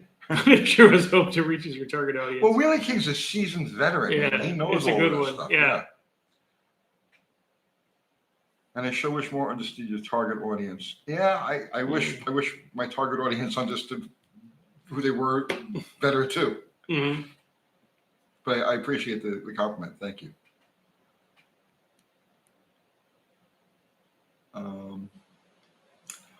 Oscar Gonzalez got a Granger ad. Give the Granger ad a thumbs up. Like that Granger. Well, I mean, you can do it over here, and they'll get the idea. They'll get the message. Like the Granger ad. And then, of course, Dean Stevenson says the Trunk Monkey ads made up for it. Best ad ever. I've never seen a Trunk Monkey. Oh, you've never seen Trunk Monkey? No, it's Trunk Monkey. Oh, fuck. We'll look at it when we're done. Okay. It's old school car dealership stuff. It's fantastic. Okay. You were never really a car dealership guy, so you wouldn't have been in on it. So there's like the Badger and Trunk Monkey. There's some classic ones. Yeah, Okay. yeah. Philip Rivera, thank you, gentlemen, for your time and knowledge. Thank you for giving us a place to use this time and knowledge. Thank you for being here. Time to enjoy lives. I don't know what that means, but yes. Mm-hmm.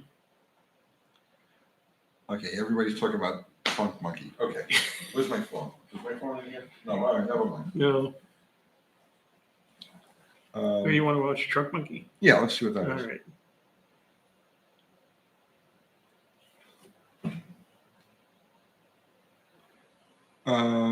72Z28 is saying there were a few dealers that did their own Trunk Monkey when corporate quit it. How did I never hear? Is this one of those Mandela things? No.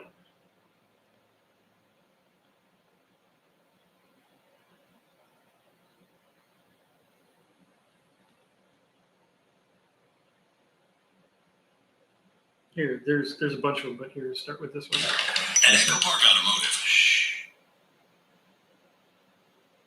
Okay, skip.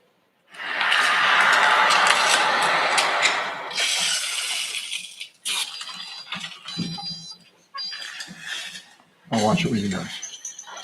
So the guy's stealing the car, so the The Trunk Monkey theft retrieval system.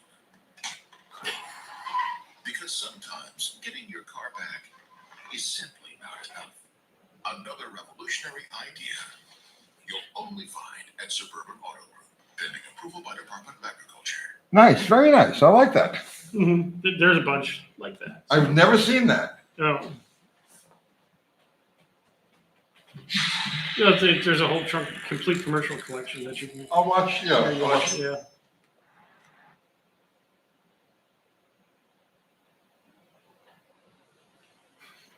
There's one where the guy gets pulled over, the monkey's trying to bribe the cop with donuts and cash. Jeff Hutchinson saying the best are Carjacker and First Date. I'll binge watch them when I go home. Mm-hmm.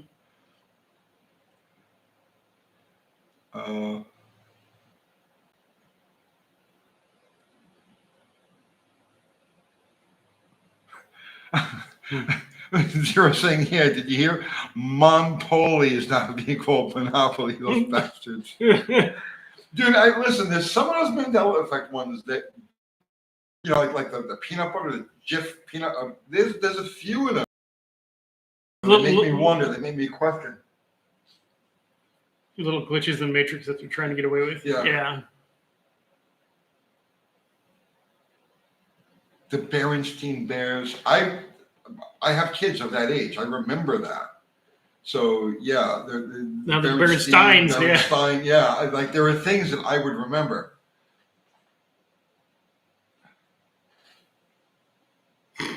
Richard Benelli, do you think classic car prices will come down as baby boomers die off?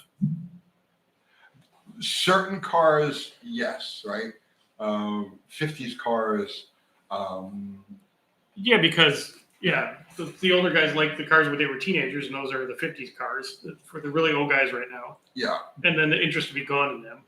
But 60s cars, 60s and 70s cars, right? Are going to live for long. Are going to live forever. Yeah. They're eternally desirable. The new cars are styled and named after, so it's a prestige thing. If you're into, let's just say you're into late model Mustangs, okay?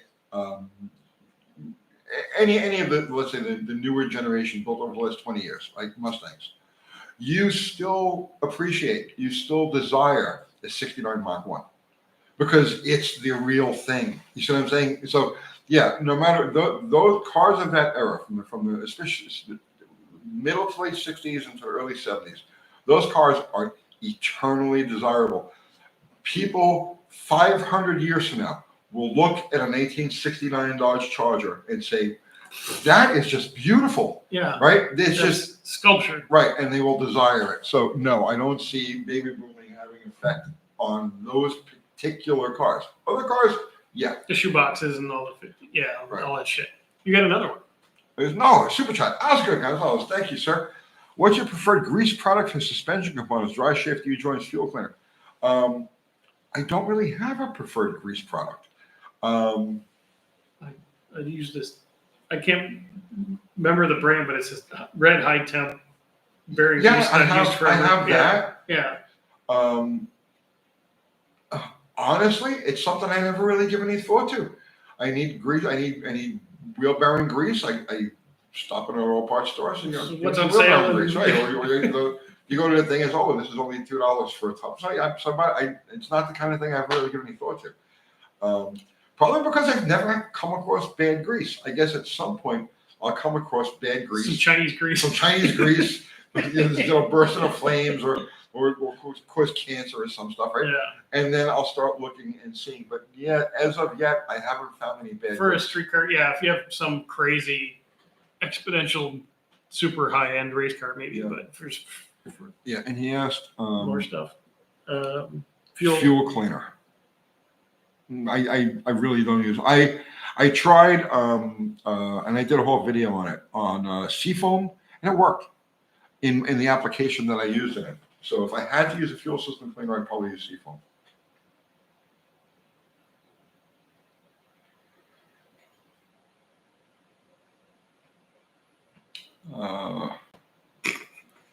Chinese grease has lead. Yeah, as I was saying, low main grease, so cheap. Dollar store grease. Yeah.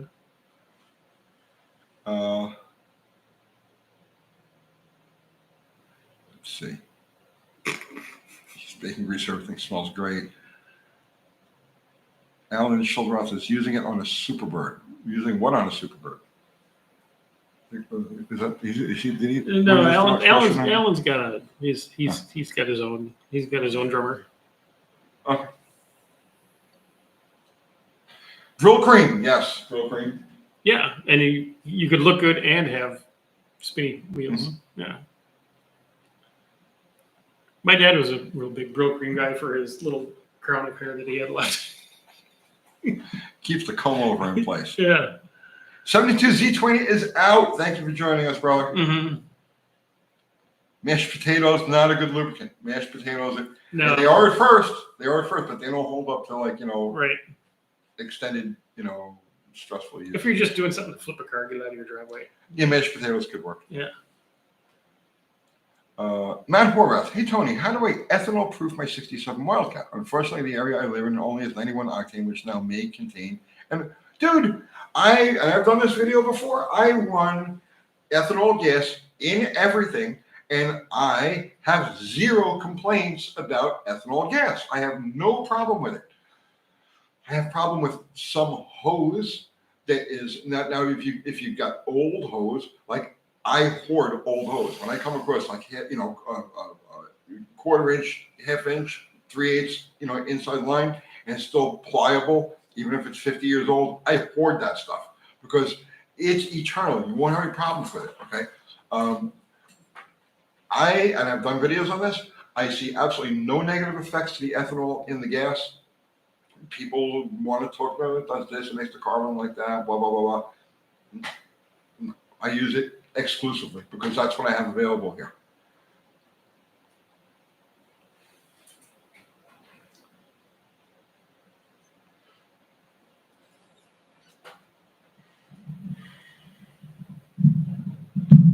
Alan Shulbroth feels that mashed potatoes are the Superbird is too good for mashed potatoes.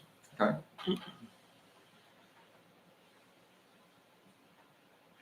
Zero saying green stripe from Gates is ethanol safe. Okay. Tony's Two Big Garage. Tony, how rare is the 72 Roadrunner GTX package? Very rare. So the 72 Roadrunner is the least production of the RM cars. They built I'm going to say 7,600. Sounds about right. Or thereabouts. And out of that, only about 10% were GTX package. So you're looking at like 700 or 800 cars. So yes, extremely rare. But the coolest, in my opinion, the coolest of all of them. You like that 72? The Roadrunner GTX? Yeah. Oh, yeah. Because everywhere you look, like if you're going to have an image car, like, okay, so I prefer a sleeper type of car. I prefer something that doesn't have emblems and doesn't have, But if you're going to have an image car, have one that's like in your face. In your face. And the 72 Roadrunner GTX has all of the Roadrunner emblems on it, and it has all of the GTX emblems on it. It's got everything. It's got everything. They can you stick it to the car? Put it on there, right? I think those cars are amazingly cool. Absolutely that's one of the few cars that when I come across one, I'm like, wow. You know what I mean? 72 Roadrunner GTX. Very, very cool cars.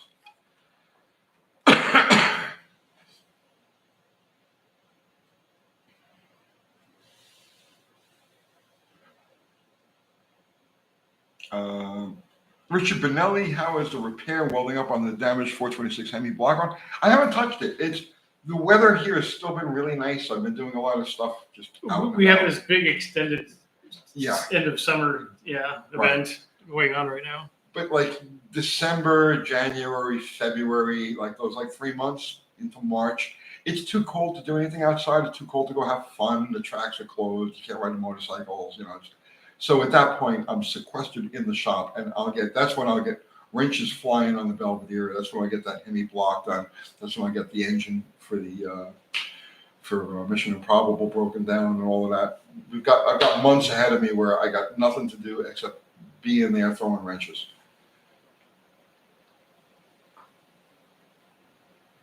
The block is known as Scarface. Zero names, another. All right, okay. Scarface. Yeah. Scarface, excellent. The Hemi, yeah. Andrew Button, I don't have an opinion on this one, but should have put money into gold dusters or silver dusters, which is a better investment, or hang 10 dart. They didn't make any silver dusters. But if you're asking about gold or silver, silver is by far the most potential as far as percentage of gain goes. Mm-hmm. A little bit of silver in the not too distant future is going to make you a very wealthy individual. Bill McKeiska, thank you for the super chat. As a gearhead, how do you not nerd out over World War II aircraft engines, sleeve valve engines, gear-driven superchargers, etc.? Because I have so much other stuff that I nerd out over. I'm into relatable machinery, right? Now, that's not to say that. Well, yeah, World War II aircraft is not really relatable. Like, I'm never going to get my hands and take a World War II aircraft to the track and make some runs with it. You know what I'm saying? Like, I like it, but it's kind of out of my realm of reality, so it doesn't really attract my attention. Exception to that is steam locomotives. But I've had a bug for steam locomotives since before I even knew what a locomotive was. It's a weird thing, okay? Like, it's hard to explain. So I've just got a natural um, uh, affinity for steam locomotives. And specifically from the era between, let's say, 1890 and 1930 or so.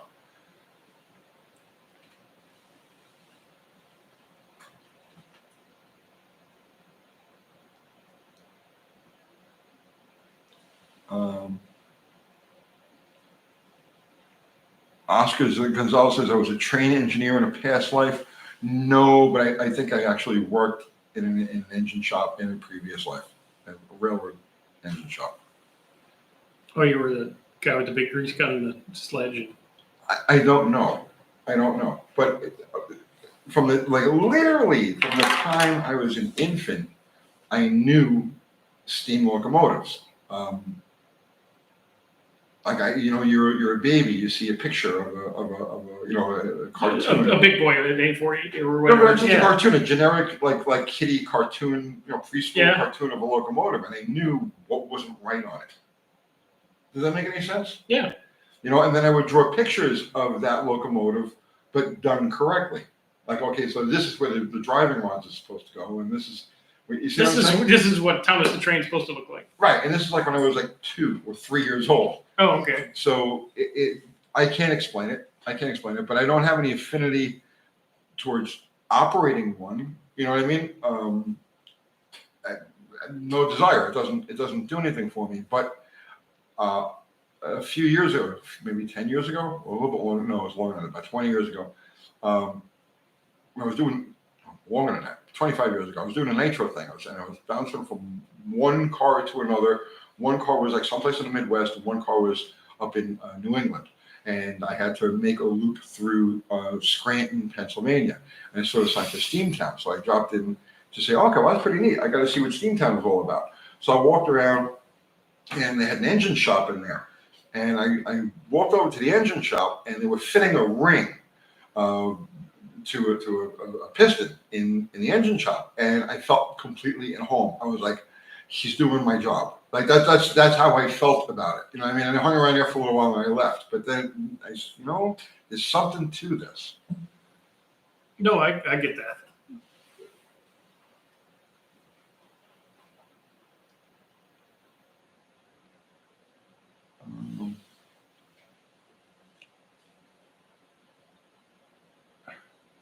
Paul McDonald has a car. Tony was in a German machine shop making ball bearings from the Allies bomb. I don't know. Was I? It's Yeah. possible.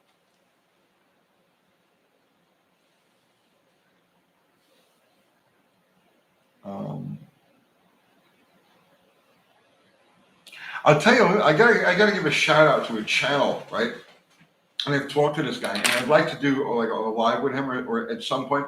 There's a channel. This guy's name is Heiss, right? Hyce, and he's a younger guy. He's like in his I don't know. He's probably about 30 or thereabouts, and he does a channel just called Heiss, and he works on a railroad out in is it Colorado?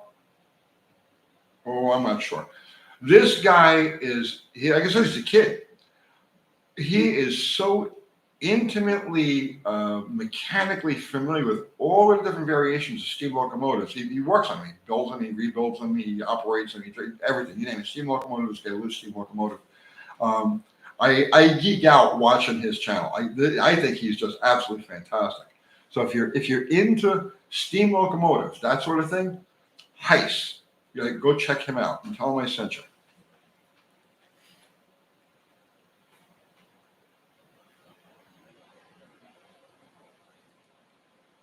Oh, Dead Dodge Garage. Yeah, dude, he reminds me of you.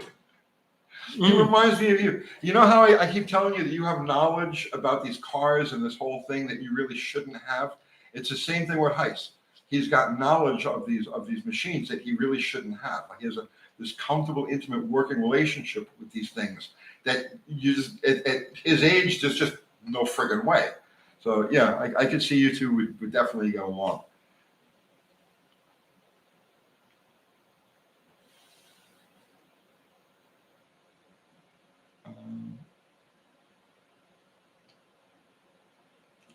You take one. I've been looking for one. They're going back and forth with each other on stuff. Oh, Andrew Button says Heiss's real name is Mark. Yeah. And he's a friend of his, yeah. Yeah, I've talked to him in the past. I don't remember exactly what the circumstance was. He has a Firebird. A couple of years ago, like when I first discovered his channel. But yeah, oh yeah, I'm telling you, you're not really into trains, are you? No. No, yeah. He went to he did a series of videos. He went to what country was that now? Was it Croatia? Romania, Croatia, something. One of those, like, Eastern European countries where they're still running these German locomotives from World War II. Like, and they're like regular, like it's not a tourist line or anything like that. They're using them. This is what they do. And he went there and he toured the railroad, and like they were like, there was a whole language barrier and everything, but they were like, come up here, right? So he jumps up on the cab and like, you drive it, right? I geeked out so much. I watched that video twice. It was fantastic.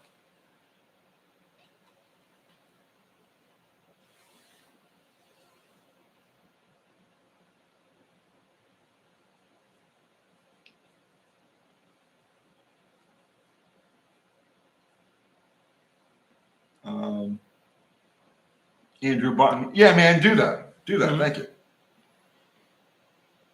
Dada Liberton. What's the best paint to use inside the block valley to resist oil? I used good urethane and it holds, but I find it was scratchable a bit after I poured it in. Well, if you pour oil in, well, then don't use that. That's not good. The proper paint to use is called Liptol, and it's an electric motor paint is the original application for it, but it's hard to find. Like you can't just go to Home Depot and get some Liptol. I have used brush-on Rust-Oleum Rusty Metal Primer on countless blocks, including blown nitro, two iron blown nitro motors, and I've used it on and it works just fine. You have to go through the whole procedure about heating the block with a torch, sweat out any impurities. It's got to be clean, and then brush on the Rust-Oleum Rusty Metal Primer. And I've never had it come loose or come, nothing. It holds.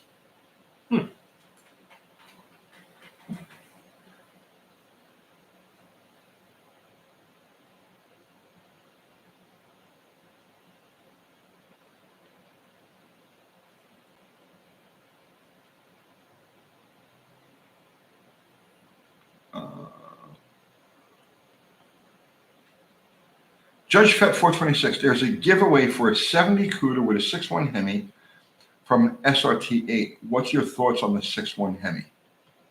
I like them. You can keep lifters in them. They're a good motor. Did you see that's what we had in the other lane? The 392. Yeah. Right. Yeah, we can. Well, okay. Watch the video. That's a 6.4. So that's a 6.4. The 392 is a 6.4. Yeah. What's the 6.1? Something a little smaller. Okay, I thought the 6.1 was the 392. Okay, it doesn't make any difference. I could be wrong, but go watch the video we put up the other night. He and I went to Etheridge with Mission Improbable, and it was testing to him. Like, we didn't match up, but I turned it into a race against a Scat Pack Charger, and you will be shocked at how Mission Improbable hung with that Hemi. Mm-hmm.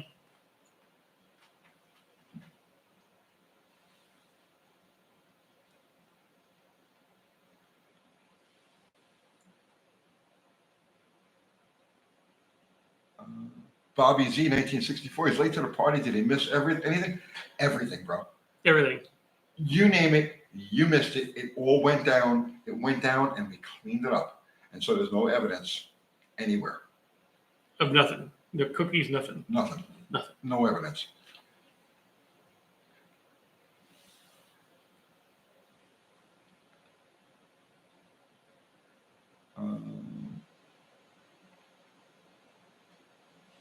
Okay, Mark Horvath says the 6.1 doesn't have VVT is the most of what I remember about it. See, I don't know. Yeah. I don't know. And there's different years in Trent, so it's All sorts of. it's all stuff behind. It's a whole different thing. So Zero just put up a link to Dr. Art's Hot Rod Rehab.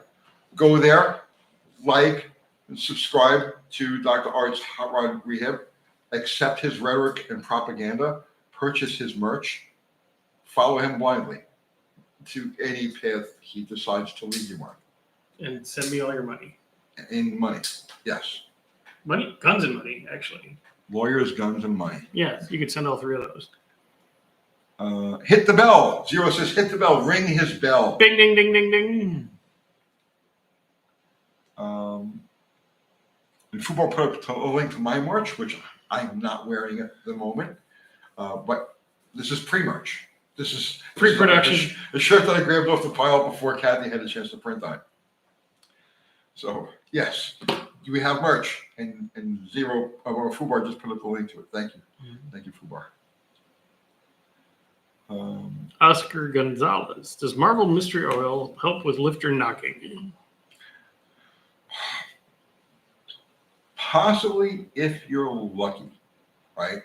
So you have to be really lucky. And it has to be something where the lifter feed hole is being blocked by some sort of sludge that will be dissolved specifically by something like, Marvel Mystery Oil. You have to be lucky.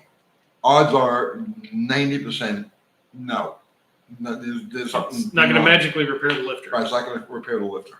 But if you're lucky and it just happens to be something that will dissolve, that's partially blocking the oil Some hole. schmeg in the oil Yeah, hole. right. Then,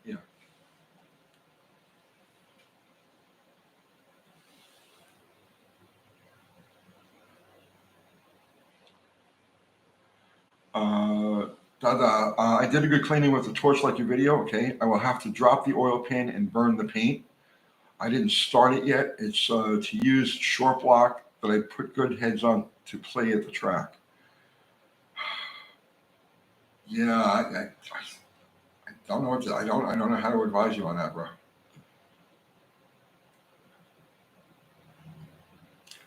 Old McDonald, is it the pre-production shirt or the invisible ink version? It's the pre-production, yes.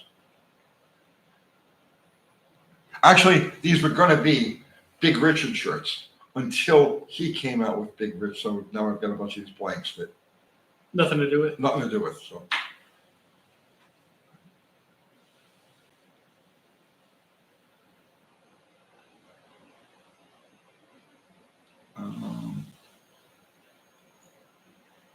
Sixth Street Garage says his whole wardrobe is pre-production. Mm-hmm. Bobby Z was busy taking a Holly apart. Gaskets were welded in. Didn't want to resort to a sledgehammer. Oh, God, I know. That's Dude. the rubber hammer trick. Yeah. Yeah, I got to map gas, man. Just, you got it all apart, right? Map gas it, right? Propane, whatever it is, map gas the damn thing, burn them up. They come off much, much, much easier that way. And then, of course, check for warpage, which you got to do anyway. And then file if need be. 200 mile per hour Z06. My second ex-wife will keep calling me if you don't answer my question. All right. What was the question? What's the question? Yeah, we got to keep the oil away. Yeah. I'm going back. I didn't brother. see it, honestly. So maybe he has a question and he's just priming us. That's possible. He doesn't look like he is. No, we're going back in the chat. You're not too there, far brother. back, yeah. Okay, lay it on us. Yeah. See what you got. If not, make up something, because now you're on the spot.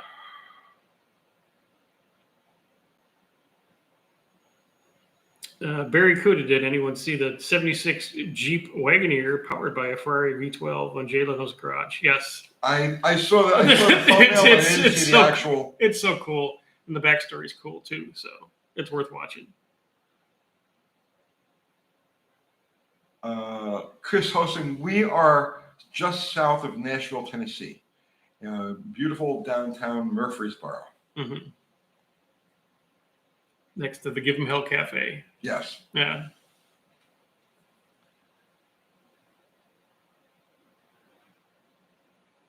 Joe K, at what point is it applicable to run plexiglass or Lexan windows to save weight? That is a very interesting question. It takes a lot of thought to answer, okay? Because certain power levels, and I've done videos on this, and I think I have to do another one, a follow-up video, right?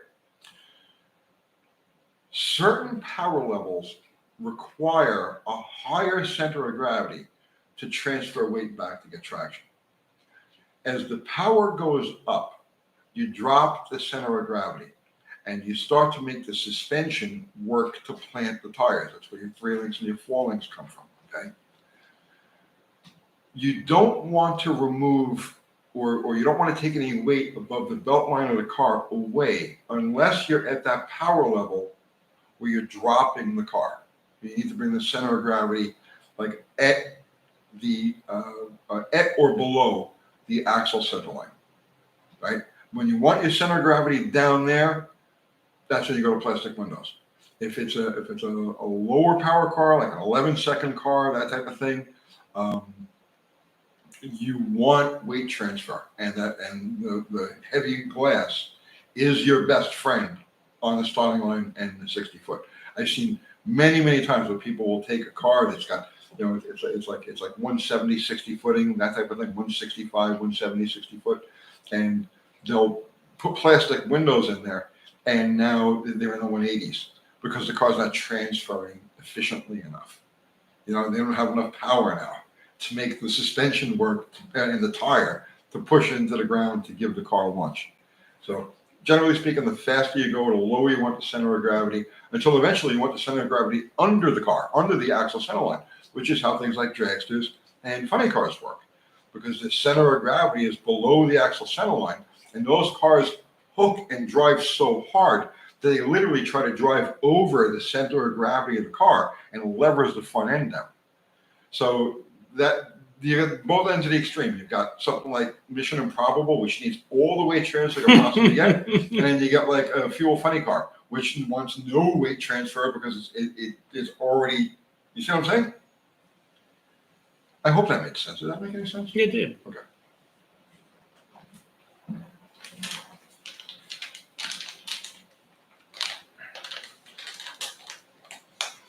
Eric Swenson. Good evening, Tony and Dr. Art. Tony, watched your 413 Cross Ram episode and really liked it. Thank you. I like how it puts it over 500 foot-pounds at such a low RPM.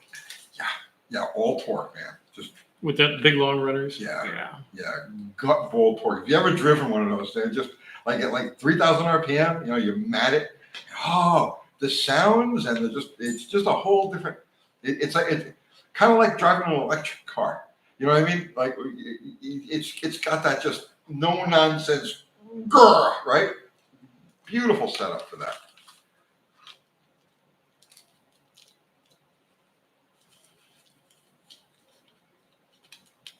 And Tabo's here. Tabo hasn't been here in a while. Tabo, what's going on, man?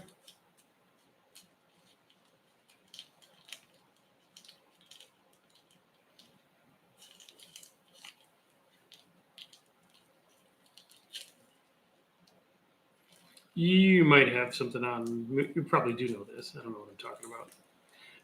Do you know if the original power steering pump on a 1968 Charger RT is a Federal or TRW, and how can you tell the difference?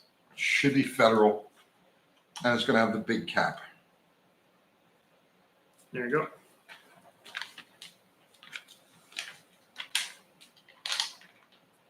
Easy.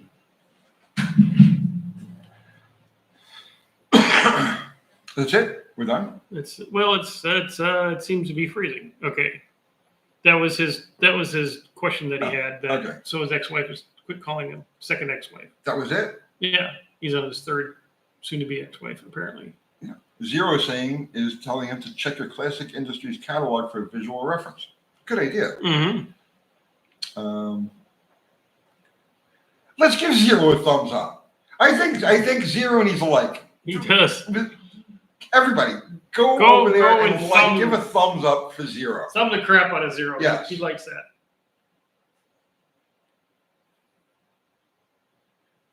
I don't see the number. I don't see the count going up. Where's the love for Zero? Come on, guys. Oh, mother of goose.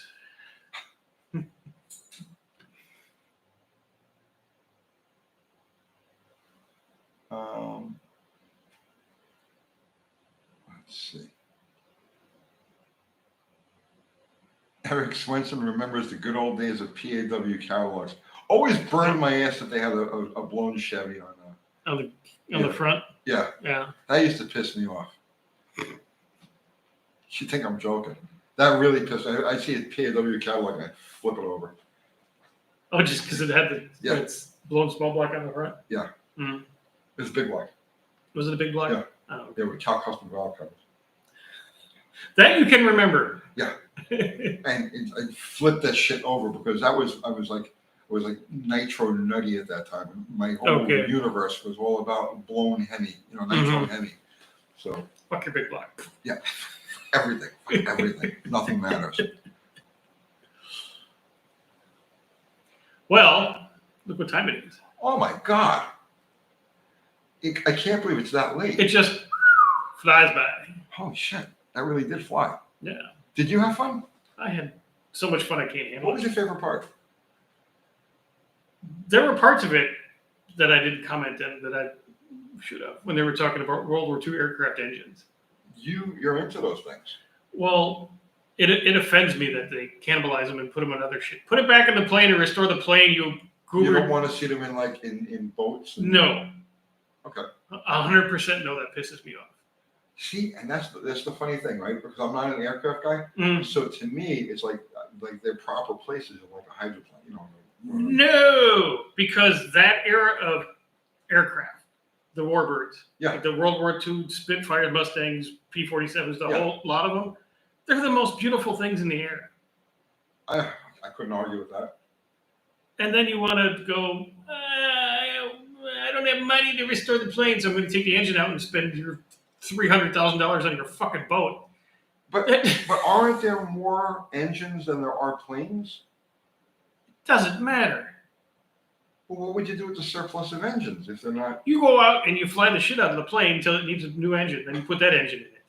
You're a purist. Okay. Nothing wrong with that. So. Dickie Farley said it was a good show. Oh, thanks, Dickie. We passed the Dickie Farley test. What do we get for rewards? A couple of likes. Give us some thumbs up. Give us some thumbs up. Yeah. No, guys, seriously. Everybody contributed super chat. Thank you so much. Never expected, but always appreciated. Everybody contributed with your presence and your conversation. Thank you equally. Our awesome mods. We had Zero. We had Fubar. We had Mexican Spec. We had the guys in here. Thank you guys as always. Awesome job.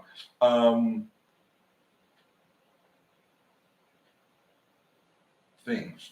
Mods, things, super chats, loved them. I don't have anything else to say. Finish this one. Finish? Yeah, I'm just going to hang out. Oh, you're going to hang out and smoke? I'm going to be a spectator. Go ahead. Okay. You're not going to tell us what you got coming up this week? No. No. All right. Fine.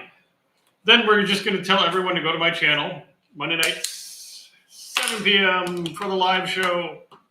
Show up. There's all the thumbs that Dean Stevens gives us. Thank you, Dean. And wrenches. 181 of them. Yes. I'm just sitting back. Yeah. All right. Well, we appreciate each and every one of you. You're all the best. And we're going to hit the button. We'll see you next week. That's it. See you. That was the best you can come up with? Yes. All right. Fine. Bye.